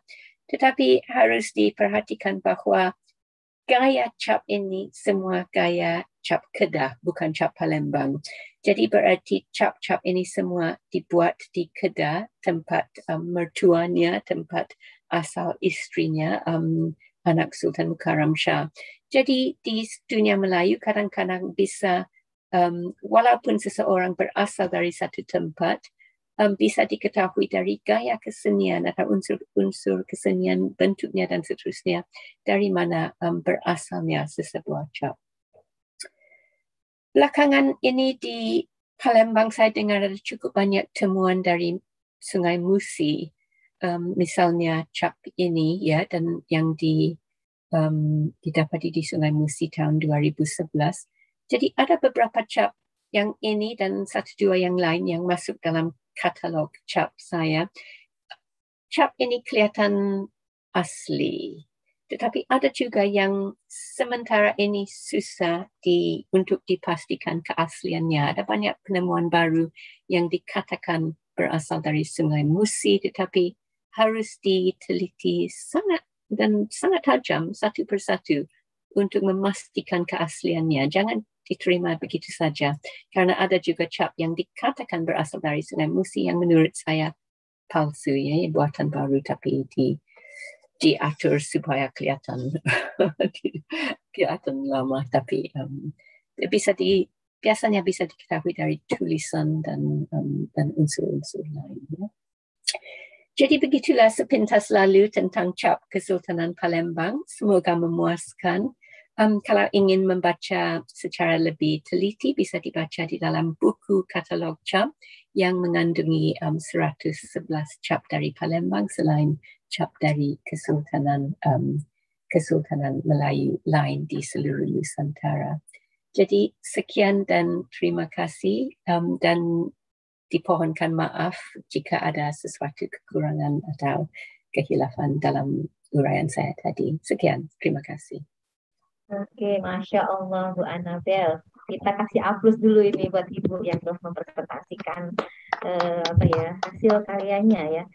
Yang saya tahu 3 tahun yang lalu ya Bu Anabel, itu Bu Anabel memberikan informasi bahwa Ibu mengumpulkan 1.500 cap. Nah, saat ini itu sudah mengumpulkan 2.167 cap yang terhitung ya, ya Allah. Jadi saking banyaknya dan setiap person kalau saya lihat itu yang keturunan kesultanan memiliki cap masing-masing. Jadi identitas pemilik itu terlihat dari pemiliknya. Identitas cap itu bisa dilihat dari identifikasi pemiliknya, itu bisa dilihat dari cap yang dihasilkannya ada gitu ya. Jadi baik gelar, nama, kemudian bagaimana tingkat kesolehan daripada si pemilik cap itu. Jadi sehingga ada muncul doa, bahkan di sini ada guduh ya Bu ya. ajimat terdapat di dalam cap tersebut. Jadi saya tuh udah beberapa kali juga melihat ada, wah ini bukan tanggal, ini wudhu, ini jimat. Saya bilang gitu kan sama kebetulan suami juga suka juga melihat keberadaan atas benda-benda klasik khususnya di wilayah Palembang. Nah, jadi saya bilang ini bukan tanggal, salah kalau dibilang tanggal. Ini adalah suatu hal yang mempunyai makna tertentu, ini harus digali oleh kita para peneliti gitu kan. Bu Anabel menemukan informasi beribuan 2167 naskah yang telah dihasilkan, yang bisa memberikan informasi kepada kita semua, dan kita sebagai anak bangsa nih, khususnya Palembang ini ya, puluhan naskah yang telah diinformasikan oleh Bu Anabel dapat kita dilakukan penelitian lebih lanjut, menjadikan sumber data bagi peneliti-peneliti yang konsen terhadap kajian sejarah. Ya, seperti tergantung mau sejarah, mau kaji tentang jimatnya, jadi mau tentang kesalehannya juga bisa seperti itu kayaknya. Ya, jadi oke, ada beberapa pertanyaan ini Ibu Anabel. Jadi yang disampaikan oleh teman-teman kita di Zoom virtual ini. Yang pertama itu ini udah dijawab sebetulnya sama Ibu tadi. Pertanyaan dari Bapak Hamirullah yaitu tentang keterbacaan angka ya 8242 tadi Bu Ananda bilang 2468 ya, apa maknanya? Itu maknanya guduk dari dijawab oleh Ibu. Kemudian sama sebetulnya dengan Pangeran Arya juga seperti itu. Nah ini pertanyaan yang kedua itu tentang Pak Surya ya. Stempel residen Bangka Palembang yang ada di dalam buku tadi itu, beliau ini minta penjelasan Bu lebih lanjut bagaimana asal usul, kemudian masanya seperti apa. Jadi Mas Surya ini apa ya, Bang Surya saya katakan ya, karena orang Sumatera menanyakan bagaimana asal usul dari dari cap yang berasal dari residen Bangka Palembang yang ada di dalam. Mungkin satu-satu aja dulu Bu ya akan dibahas. Ya. Silakan Ibu. Cap residen Palembang itu yang ada di dalam katalog ini. Saya tidak tampilkan dalam PowerPoint karena kekurangan waktunya. Tetapi dan cap residen Palembang itu terdapat dari satu koleksi di Perpustakaan Universitas Leiden bersama kebanyakan koleksi cap yang dikeluarkan pemerintahan Belanda yang lain. Jadi mungkin sekali ini koleksi dari seorang pegawai Belanda yang pernah bertugas di Palembang yang mengumpulkan semua cap yang digunakan semasa itu dan bawanya pulang ke Belanda dan akhirnya sekarang berada di Leiden. Cap residen itu memang cukup menarik karena itu cap untuk residen Belanda, tetapi menggunakan tulisan Jawi untuk menyebut residen negeri Palembang dan seterusnya dengan bahasa Melayu huruf Jawi. Dan sebetulnya ini sesuatu yang sangat-sangat luar biasa di Nusantara. Karena kalau membandingkan dengan pihak Inggris yang juga cukup lama berdagang di Nusantara selama 300-400 tahun, sama lama dengan Belanda, di seluruh wilayah Nusantara, wilayah dunia Melayu, pihak Inggris tidak segan menggunakan cap dengan tulisan bahasa Melayu, tulisan Jawi. Seperti Francis Light yang menjadi gubernur Inggris pertama di Pulau Pinang pada akhir abad ke-18, menerima gelaran dari Sultan Kedah, Kapitan Dewa Raja, dan Francis Light mempunyai cap dengan tulisan huruf Jawi, Kapitan Dewa Raja, dan dia selalu menggunakan cap Melayu itu atas surat-suratnya yang juga ditulis dalam bahasa Melayu. Bahkan atasan dari Thomas Stamford Raffles, karena kalau Raffles di Indonesia selalu berfungsi sebagai agen atau pembantu dari Gubernur Jenderal Inggris di India, di Bengala, Lord Minto. Jadi surat-surat dalam bahasa Melayu yang dikirim oleh Raffles biasanya menggunakan cap Lord Minto. Jadi Raffles sebagai mewakili Lord Minto. Dan cap Lord Minto pun ditulis dengan bahasa Melayu dan huruf Arab. Tetapi di kalangan Belanda, di kalangan VOC, pihak Belanda tidak pernah menggunakan cap yang ada tulisan Jawi atau huruf Arab. Apa karena dianggap menurunkan derajat atau menganggap dirinya sesama harus mempertahankan kebudayaan Belanda yang asli? Mungkin itulah. Sedangkan pihak Inggris, bedanya pihak Inggris, markas besar Inggris di Asia adalah di India, di benua India. Dan di benua India, Inggris hanya diterima untuk berdagang sebagai bawahan Raja Mughal. Jadi Raja Empire Mughal yang memberi izin kepada Inggris untuk berdagang di sana. Jadi pihak Inggris di India harus menggunakan cap dengan bahasa Parsi dan tulisan huruf Arab. Jadi pihak Inggris boleh dikatakan sudah bisa menyesuaikan diri dengan penggunaan cap dengan huruf Jawi. Sedangkan Belanda tidak. Jadi cap residen Palembang itu, residen Belanda itu dengan tulisan Jawi merupakan sesuatu yang agak istimewa. Hanya susahnya saya belum pernah melihat satu surat asli pun dengan cap itu. Cap itu hanya dapat dikumpul sebagai contoh dari satu naskah dengan berbagai contoh cap Palembang. Jadi kita belum ada bukti bahwa cap itu pernah digunakan secara resmi. Jadi begitulah apa yang dapat saya sampaikan. Oke. Terima kasih Ibu atas tanggapannya dan semoga tambahkan tadi bisa memberikan pencerahan ya bagi penanya. Ini ada pertanyaan berikutnya dari saudari Ade Farida. Beliau menanyakan tentang kapan penggunaan cap ini berhenti digunakan secara umum di Indonesia. Terus apakah di dunia masih ada yang menggunakan cap semacam ini? Ya, sebetulnya penggunaan cap tidak berakhir tetapi berkembang dan berevolusi ya. Seperti sekarang ini stempel sudah sangat-sangat luas digunakan di Indonesia.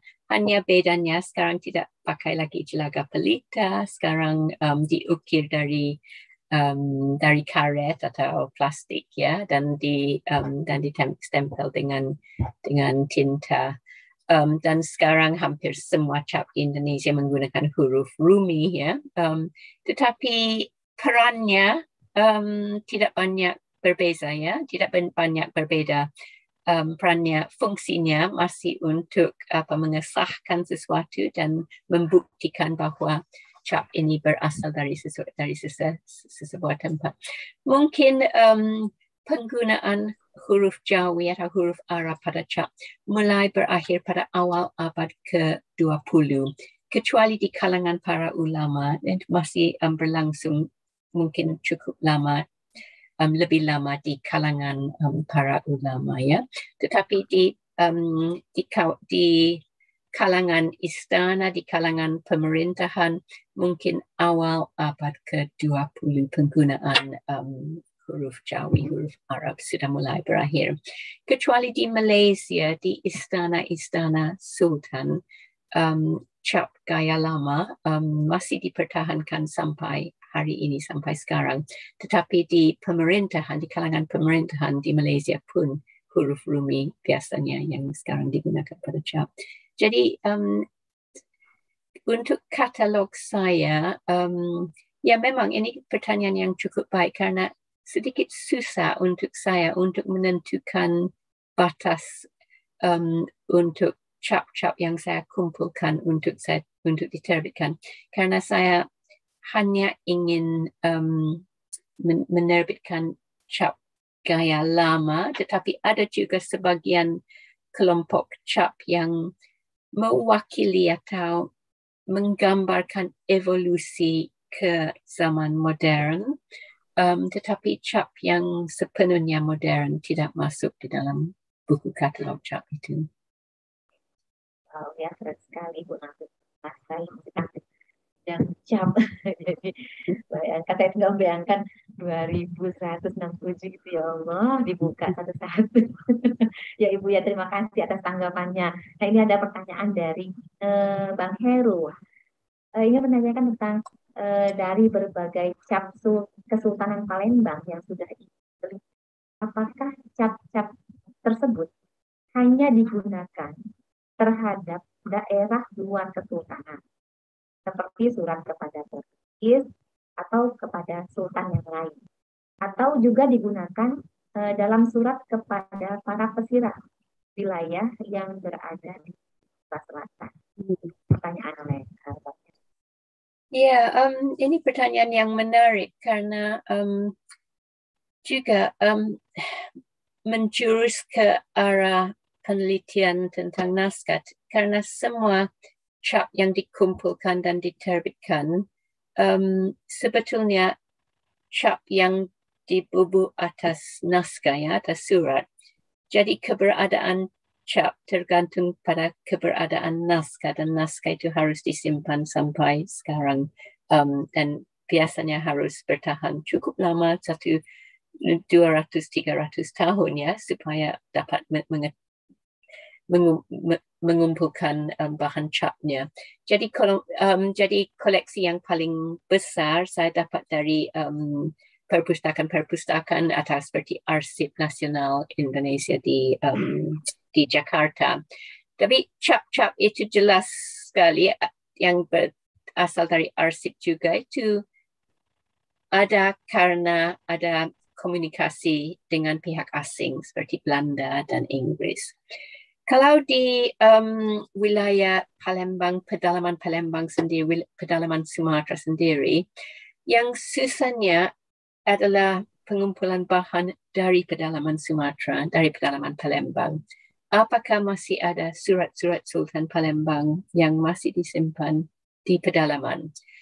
Yang kalau dibandingkan dengan Jambi, ini tetangga, ya, kerajaan Melayu yang tetangga Palembang.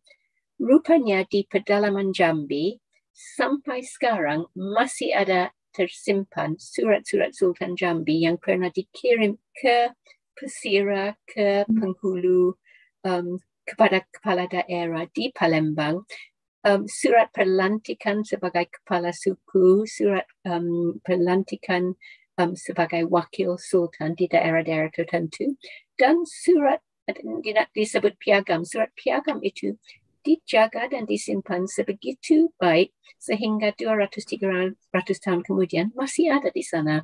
Jadi sebagian besar dari dalam katalog saya, koleksi cap Kesultanan Jambi berasal dan dengan sendirinya membuktikan bahwa cap itu digunakan dalam surat yang dikirim ke dalam negeri Jambi, ke Hulu Jambi.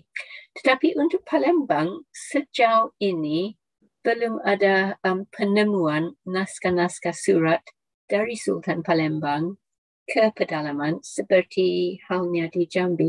Tapi mungkin kami harus harus menunggu penelitian oleh para peneliti Jambi seperti Ibu Nimas juga untuk mencari bahan ke sana. Apa masih ada surat-surat Sultan Palembang yang disimpan di pedalaman yang membuktikan bahwa cap digunakan juga. Saya secara prinsip saya yakin cap itu pernah digunakan dengan cara yang sama seperti di Jambi, tapi harus menunggu buktinya dalam bentuk surat-surat yang dapat ditampilkan sebagai bukti itu. Oke, terima kasih Ibu. Ini ada masih pertanyaan lagi muncul dari rekan-rekan kita. Saudara Bang Ahmad Alfian ini menanyakan tentang adakah cap Sultan Sunan Ahmad Najamuddin I Adikusumo Dan kenapa cap Raden Purbaya, ini Arya Purbaya ya, tidak bersanad? Kemudian adakah cap Anom Alimuddin SNB 1 yang berkuasa di Bangka pada tahun 1722-1731?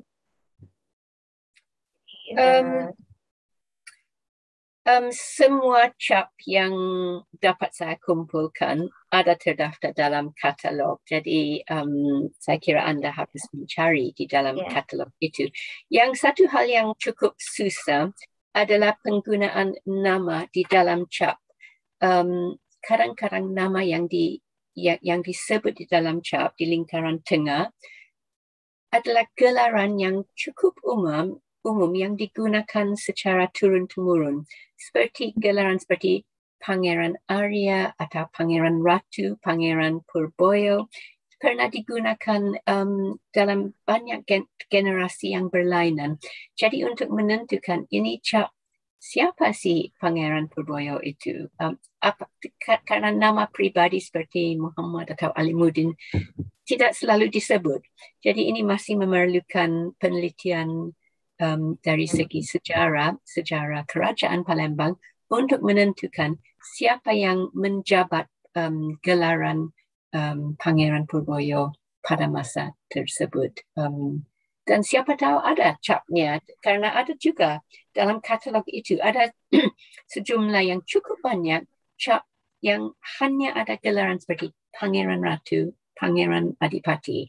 Dan saya sendiri tidak dapat memastikan siapa pribadi yang mana yang dimaksudkan dengan. Jadi sebetulnya masih ada banyak penelitian yang dapat dilakukan dengan menggunakan cap yang terkumpul dalam buku katalog ini.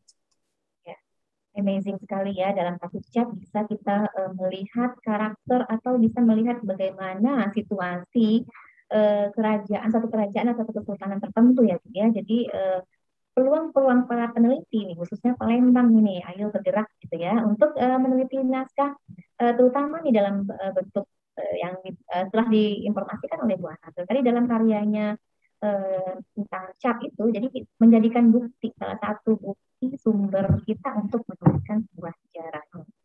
Oke, ini ada pertanyaan lagi nih Bu, nggak apa-apa ya Bu ya, jadi ada ini tentang konten, kayaknya tentang konten isi daripada surat mungkin yang digunakan cap itu. Ini oleh Mas Luki nih, Pak Luki ya. Adakah Ibu surat naskah yang menggunakan cap? Adakah surat yang menggunakan cap untuk meminta bantuan perang mungkin ya pada saat melawan Belanda? Adakah surat yang bercap itu meminta bantuan? Itu saja. Ada cukup banyak surat Palembang, dan semua cap di dalam katalog ini terkumpul dari surat. Dan saya sendiri belum sempat membaca semua surat. Saya membaca capnya, membaca surat itu disertasi lain ya, terserah pada kalian. Jadi saya anggap salah satu kegunaan katalog saya adalah mendaftarkan sumber-sumber yang tersedia untuk penelitian sedemikian rupa. Jadi saya mendaftarkan semua cap, tetapi saya juga mendaftarkan rujukan untuk naskah di mana cap itu dibobol. Dan naskah itu biasanya berbentuk surat, dan surat selalu berisikan isi yang sangat penting dari segi sejarah untuk sejarah kerajaan Palembang.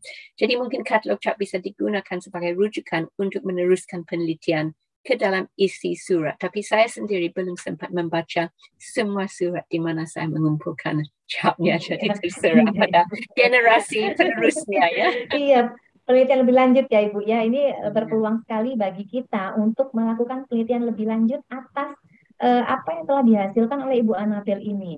Sangat banyak yang perspektif kajian yang bisa kita ambil, bahkan kita gali dalam informasi yang telah diberikan oleh Ibu Anabel. Terhadap isi, beliau tidak konsen terhadap itu, mungkin saat ini belum, tapi beberapa beliau hanya konsen terhadap capnya karena menarik nih bentuknya gitu ya, kelopak 8 seperti itu. Jadi terima kasih Ibu atas tanggapannya. Ini ada lagi nih Bu. Ini yang dari Pak Ben Ibu.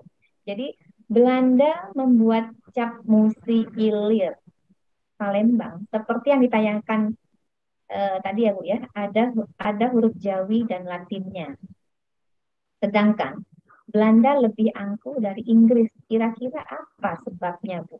Wah, ini kayaknya persepsi ya. Ya, seperti saya terangkan dan saya berusaha tidak menggunakan kata angkuh, tapi karena latar belakang sejarah, karena pusat markas besar perdagangan Inggris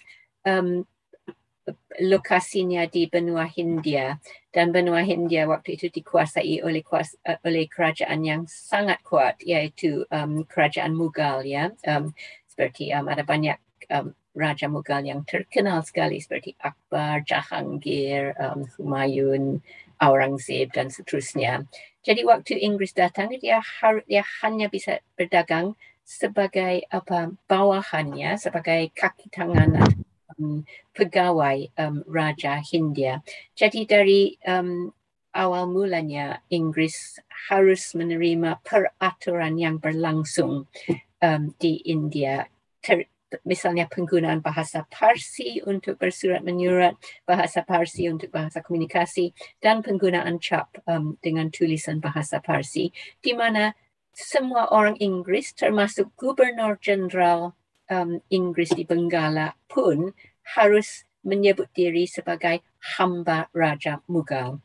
Tetapi Belanda datang ke Nusantara tidak bersedia menganggap diri sebagai hamba salah seorang Raja Nusantara. Jadi mungkin oleh karena itu Belanda menganggap penggunaan capnya sendiri bergaya Belanda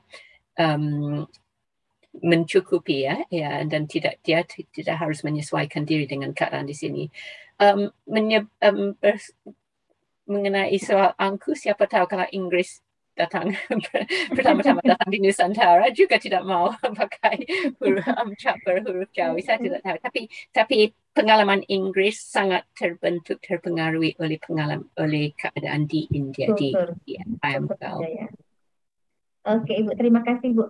Ini sebetulnya ya, Bu, ya, ketika Ibu kan hanya meneliti khusus cap yang ada di dalam surat. Nah, jadi teman-teman sekalian, bila ingin meneliti terhadap konten isi yang ada di dalam surat itu, bisa mengacak informasi di dalam katalog buku yang telah dibuat oleh Bu Anabel itu. Jadi ini adalah informasi awal dari Bu Anabel. Nah, kita melacak sendiri tentang apa yang pengen kita isi, apakah kita teliti konten daripada surat ataupun daripada ya entah piagam ya Bu ya, seperti itu jadi bentuknya. Ya. Kita bisa meneliti dari ini cap mana nih, cap Palembang atau apa, kita susurin. Jadi isinya apa bisa dilihat dari situ.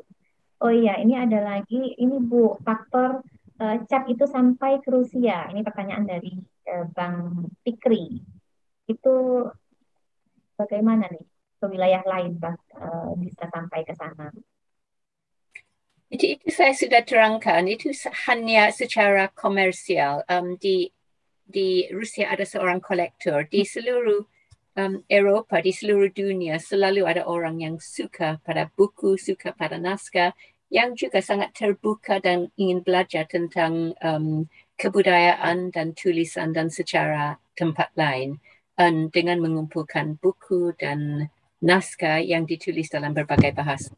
Jadi sang kolektor di Rusia itu, Likachov, membeli, dia mencari naskah-naskah yang menarik, bukan hanya berbahasa Melayu, tapi bahasa Cina dan berbagai bahasa lain untuk menambah koleksinya. Dan kebetulan ada dijual di Amsterdam oleh keturunan salah seorang Gubernur Jenderal Batavia, dilelang koleksi surat-surat Nusantara, dan ini dibeli dan Likachov seorang Rusia, sehingga dibawa ke Rusia dan akhirnya dikasih kepada salah satu perpustakaan di Rusia. Sebetulnya ini cerita yang sangat umum di seluruh dunia, bahwa ada jarang sekali ada perpustakaan atau lembaga yang yang mengumpulkan, membeli dari berbagai tempat naskah-naskah. Yang jauh lebih sering adalah seorang kolektor, seorang sejarawan, orang yang berminat mengoleksi buku, mengoleksi naskah, yang mengumpulkan sekian banyak naskah dan buku, dan akhirnya kadang-kadang setelah wafat atau kadang-kadang selama masih hidup juga, koleksinya didermakan atau dijual kepada perpustakaan. Itu cara yang sangat umum di seluruh dunia, termasuk di Indonesia sendiri, di Nusantara sendiri, tentang pembentukan koleksi di perpustakaan, sehingga naskah dari Nusantara bisa masuk ke dalam berbagai koleksi dunia, bukan hanya di Inggris. Sekarang paling banyak di Timur Tengah, ya. Sekarang ada banyak mushaf Nusantara yang dikoleksi oleh para kolektor di Timur Tengah. Ini trend atau kecenderungan baru, mungkin abad ini atau akhir abad yang lalu. Kalau abad-abad sebelumnya orang Eropa yang paling banyak mengumpulkan naskah, tapi sekarang cukup banyak orang di Timur Tengah juga mengumpulkan naskah Nusantara. Jadi ini sesuatu yang sangat umum. Ini faktor minat dan faktor komersial. Ya, terima kasih Ibu atas tanggapannya. Sebetulnya tidak hanya faktor kolektor juga ya Bu ya. Kenapa naskah cap itu berpindah tempat gitu ya dari tempat asalnya. Saya kira beberapa waktu yang lalu kami sendiri di dalam grup naskah itu membicarakan tidak hanya dalam konteksnya adalah si kolektornya, kan, tapi ada juga beberapa faktor yang lain seperti penjarahan perang ya Bu ya, kemudian ada beberapa faktor yang dijual sengaja oleh si pemilik karena kebutuhan ekonomi. Nah, jadi banyak faktor yang menyebabkan kenapa manuskrip, kemudian akta-akta lainnya itu bisa berpindah ke negara lain. Tapi dalam hal ini Indonesia sebetulnya sudah berupaya untuk repatriasi ya, untuk mengembalikan kembali ke Indonesia. Namun saya malah balik bertanya, siapkah kita menerima pengembalian itu? Gitu. Seperti itu.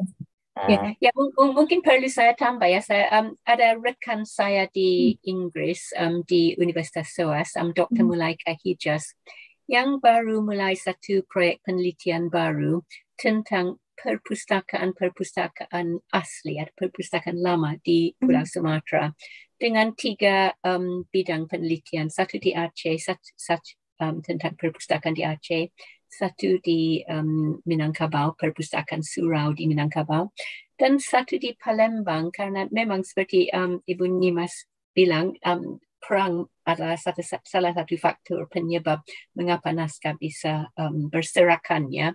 Dan setelah penyerangan Belanda dan juga Inggris ke Palembang awal abad ke-19, banyak sekali dari terutama koleksi istana, perpustakaan istana, koleksi naskah di istana, dan juga koleksi naskah Palembang yang lain yang berserakan di seluruh dunia. Ada yang ada yang diambil dan kemudian dijual dan seterusnya. Jadi ada yang sekarang di Perpustakaan Nasional di Jakarta, tapi ada juga yang diboyang ke Inggris, ke Belanda, dan dari sana bisa pindah-pindah ke tempat lain. Jadi salah satu usaha Dr. Mulaika Hijaz ini adalah mereunifikasikan secara virtual koleksi naskah Keraton Palembang sebelum penyerangan. Jadi kalau ada naskah yang dapat diidentifikasi sebagai berasal dari Istana Palembang, dia akan didaftarkan dan sedapat-dapatnya dapatkan salinannya, kopinya, untuk memberi satu gambaran yang lebih akurat tentang budaya membaca dan menulis di Keraton Palembang sebelum penyerangan oleh pihak asing itu. Misalnya ada satu naskah Dalail Khairat yang sekarang di Leipzig, yang di Jerman, yang bagus sekali. Ada beberapa yang di Belanda.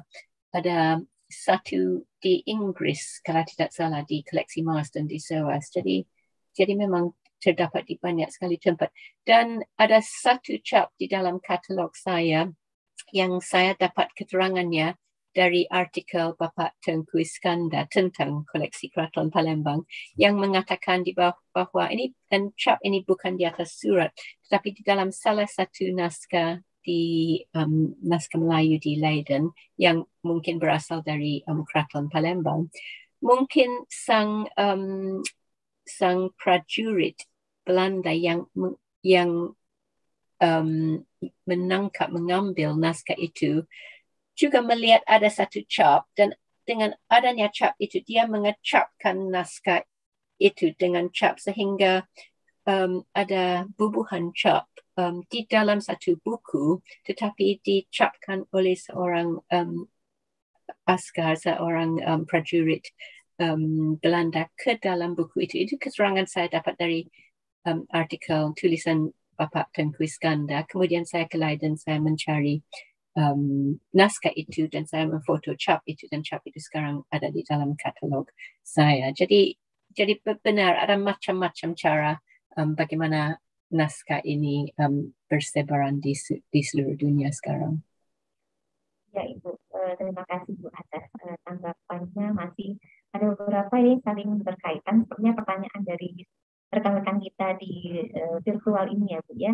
Di antaranya Bu, bagaimana cara mendeteksi cap ini tahun berapa gitu, cap itu tahun berapa, seperti apa, dari mana, kemudian bagaimana cara penentuan usianya.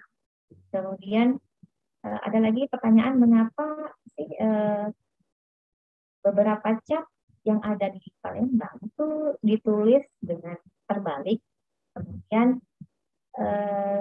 makna filosofi apa Bu yang terdapat di dalamnya?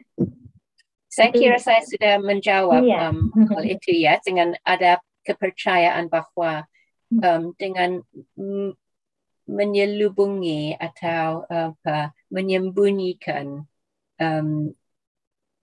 arti satu kalimat sehingga tidak terbaca dengan gampang, itu akan menambah kekuatan. Itu kepercayaan waktu itu ya. Jadi itu kesimpulan yang dapat ditarik dari keberadaan cap yang ditulis sedemikian rupa. Jadi kalau untuk penentuan usianya nih Bu, untuk kalau kita sendiri dapat cap kan biasanya ditempelkan di surat ya Bu ya. Berarti kita bisa menentukan usia cap itu. Bisa juga menggunakan kertas bahan yang digunakan atau seperti apa? Seperti saya katakan tadi, kira-kira hampir lebih dari separuh, lebih dari 50% cap mempunyai tanggal. Tanggal itu biasanya merujuk kepada tahun perlantikan orang yang mendapati gelaran yang terdapat pada cap. Jadi untuk seseorang sultan biasanya itu menandai tahun sultan itu naik takhta. Jadi bisa jadi bahwa sesuatu cap digunakan untuk waktu yang cukup lama ya, dan rentangnya. Jadi kalau melihat cap pada satu surat dengan tanggal dengan tahun 1230-an Hijriah bersama dengan sekitar tahun 1805 Masehi, itu tidak berarti naskah itu juga berasal dari tahun yang sama. Naskah itu harus dari lebih kemudian hari ya, karena cap itu kalau surat itu ditulis dengan cap sekian, mungkin naskah itu lebih kemudian. Tetapi di dalam naskah buku-buku kadang-kadang juga cap ditempel lebih kemudian daripada naskah itu ditulis. Jadi setiap naskah memerlukan penelitian berdasarkan bentuk dan isi naskah, untuk seperti Ibu mengatakan, seperti juga kertasnya dan seterusnya, untuk memastikan tanggalnya. Tetapi secara umum kalau satu cap ditulis di atas satu surat, itu lebih gampang karena surat biasanya ada tanggalnya. Kebanyakan surat ada yang menyebut tanggal surat itu ditulis. Nah, Ibu, ini kayaknya pertanyaan terakhir dari Bapak kita nih, Pak Mauan ini. Apakah ada cap dibuat di cincin, Bu? Ya, ini jadi penelitian saya berdasarkan kebanyakan dari bubuhan cap, ya, impression cap yang terdapat atas kertas. Jadi sangat susah untuk memastikan bentuk asal alat cap itu sendiri. Tetapi berdasarkan ukurannya, seringkali untuk cap-cap yang sangat kecil, seperti yang terakhir cap Tengku Syarif Radin Muhammad itu, walaupun di PowerPoint kelihatan besar, tapi cap itu sangat kecil, jadi tingginya hanya sekitar 2 senti dan 1 atau 2 senti. Jadi mungkin sekali, dan di Kedah, di negeri Kedah memang ada kebiasaan menggunakan cap pribadi. Jadi Sultan ada cap yang besar yang merupakan cap resmi, dan ada juga cap pribadi yang hanya menyebut nama pribadi seperti Muhammad atau Abdullah dengan gelaran singkat seperti Raja atau Tengku. Jadi itu gaya Kedah. Jadi di Kedah, untuk cap Kedah itu saya yakin itu cap cincin. Tapi di kebanyakan tempat bisa dilihat bahwa, dan juga ukuran cap semua selalu disebut di dalam katalog. Untuk cap yang ukurannya besar itu tidak mungkin dipakai sebagai cincinnya. Itu cap logam yang besar, ada pegangannya yang digunakan. Gitu. Juga cap cincin jarang digunakan, terlalu kecil untuk diletak di atas sumber api seperti lilin, karena nanti terlalu panas, ya. Jadi cap cincin biasanya yang dibuat dari batu-batuan dan dibubuh dengan tinta. Tetapi cap logam yang besar yang ditaruh di atas pelita untuk mengumpulkan jelaga baru bisa dicapkan ke atas kertas. Oke, Bu, menarik sekali ya penjelasan dan uraian itu tadi. Rasanya waktu yang dikasih oleh panitia ini nggak cukup ya untuk satu buku untuk dibahas pada sore hari ini, ya Allah. Jadi kita bersyukur sekali dengan informasi yang ada di dalam buku yang dibuat oleh Bu Anabel, itu menjadikan peluang bagi kita sebagai peneliti untuk memberi penelitian lebih lanjut lagi di masa yang akan datang, bahkan saat ini gitu dimulai. Mau penelitian dari mananya, isinya, konten, atau lebih konteksnya, ISP itu. Jadi ini Bu, sebelum, karena waktu kita ini dibatasi sampai 5.30 waktu Indonesia ya, PM. Jadi 1 menit lagi waktu kita berakhir. Sebelum mengakhiri perjumpaan kita, secara pribadi kami minta satu kata pesan terakhir ya, pesan terakhir ini. Jadi satu kata penting dari Ibu untuk disampaikan ke kami, Bu. Ya, pertama-tama saya ingin mengucapkan ribuan terima kasih kepada banyak sekali orang yang membantu saya dalam pengumpulan bahan untuk buku saya. Ada banyak cap yang dikirim pada teman-teman dan bahkan melalui media sosial juga, bahkan dari orang yang saya belum kenal secara langsung, tetapi dengan baik hati ya menyediakan bahan untuk saya. Tetapi saya hanya anggap, mungkin pesan terakhir, saya hanya anggap katalog ini sebagai, mudah-mudahan sebagai kunci untuk membuka pintu yang lebih luas ya. Ini katalog ini hanya sebagai daftar sumber-sumber yang berkaitan dengan sejarah sesebuah kerajaan, dan dengan adanya daftar itu mudah-mudahan penelitian selanjutnya tentang sejarah kerajaan Kesultanan Palembang bisa berlangsung lebih cepat, karena memang ada banyak sekali yang masih dapat digali dari surat-surat yang berharga ini. Terima kasih. Oke, terima kasih Ibu. Mari kita beri aplaus buat Ibu Anabel. Kemudian secara pribadi saya akan mengucapkan selamat ulang tahun buat Ibu. Ini Bu, kayaknya nih para narasumber di Pekan Pustaka ini menjadi narasumber dan dia bertepatan dengan hari ulang tahunnya.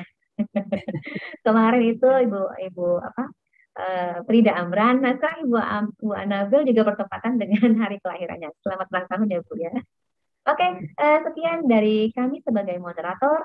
karena waktu kita sudah mepet, sudah lebih 1 menit. Maaf ya panitia atas karena asik nih mendengarkan, sayang kayaknya kalau mau diputus ya gitu ya. Jadi saya kembalikan lagi kepada panitia. Waktu disilakan. Baik, terima kasih Yu Nyimas, moderator kita pada sore hari ini, dan tentu saja kepada Bu Anabel, terima kasih sebesar-besarnya, sebanyak-banyaknya bagi para peserta yang masih penasaran nih dengan buku ini. Sebetulnya panitia juga menyediakan diskon khusus ya untuk buku ini. Karena Pekan Pustaka Palembang itu, karena kata pekan itu tidak hanya berarti satu pekan atau satu minggu ya. Pekan dalam bahasa Melayu juga berarti pasar ya kan. Jadi kita juga menjual buku ini dengan diskon khusus. Silakan nanti di kontak panitia lewat nomor kontak yang sudah tersedia. Kita punya diskon khusus 25%, yang sebelumnya harga aslinya itu adalah 2 juta, itu menjadi 1,5 juta. Lumayan banget gitu ya. Nah, ya itu tadi ada juga yang sempat tanya gimana nih ngikutin pemikiran-pemikiran Bu Anabel gitu ya. Itu silakan simak lagi bagian pembukaan webinar ini, bisa dilihat di rekamannya di channel YouTube Mang Dayat.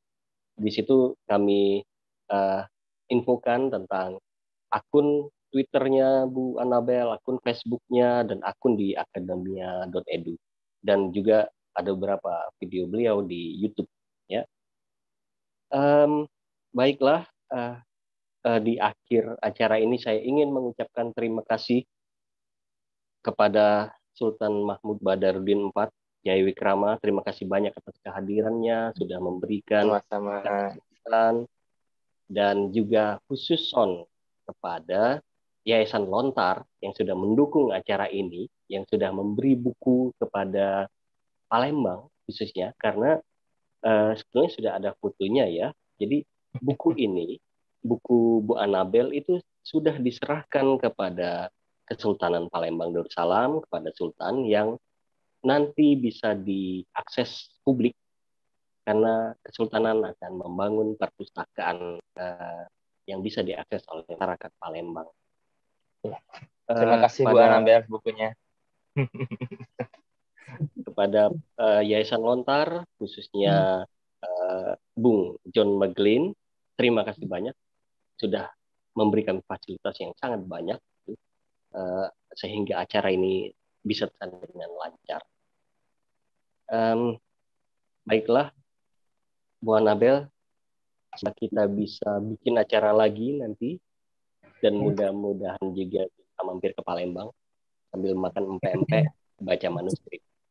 Belum sah Bu, belum makan pempek, belum sah ke Palembangnya. Mudah-mudahan. Baik, kepada semua peserta, terima kasih banyak sudah menyaksikan webinar kita pada sore hari ini. Selamat sore. Assalamualaikum warahmatullahi wabarakatuh. Waalaikumsalam warahmatullahi wabarakatuh. Terima kasih Ibu. Sampai jumpa di simposium. Sampai jumpa.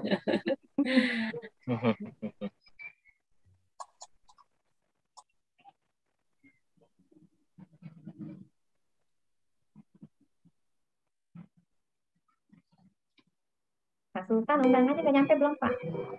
Apa? Undangan. Oh, belum dicek, nanti saya coba cek emailnya lagi. Email ya Pak. Iya. Oke, ya, terima kasih. Ya, sama-sama. Izin pamit semuanya. Assalamualaikum. Waalaikumsalam warahmatullahi wabarakatuh.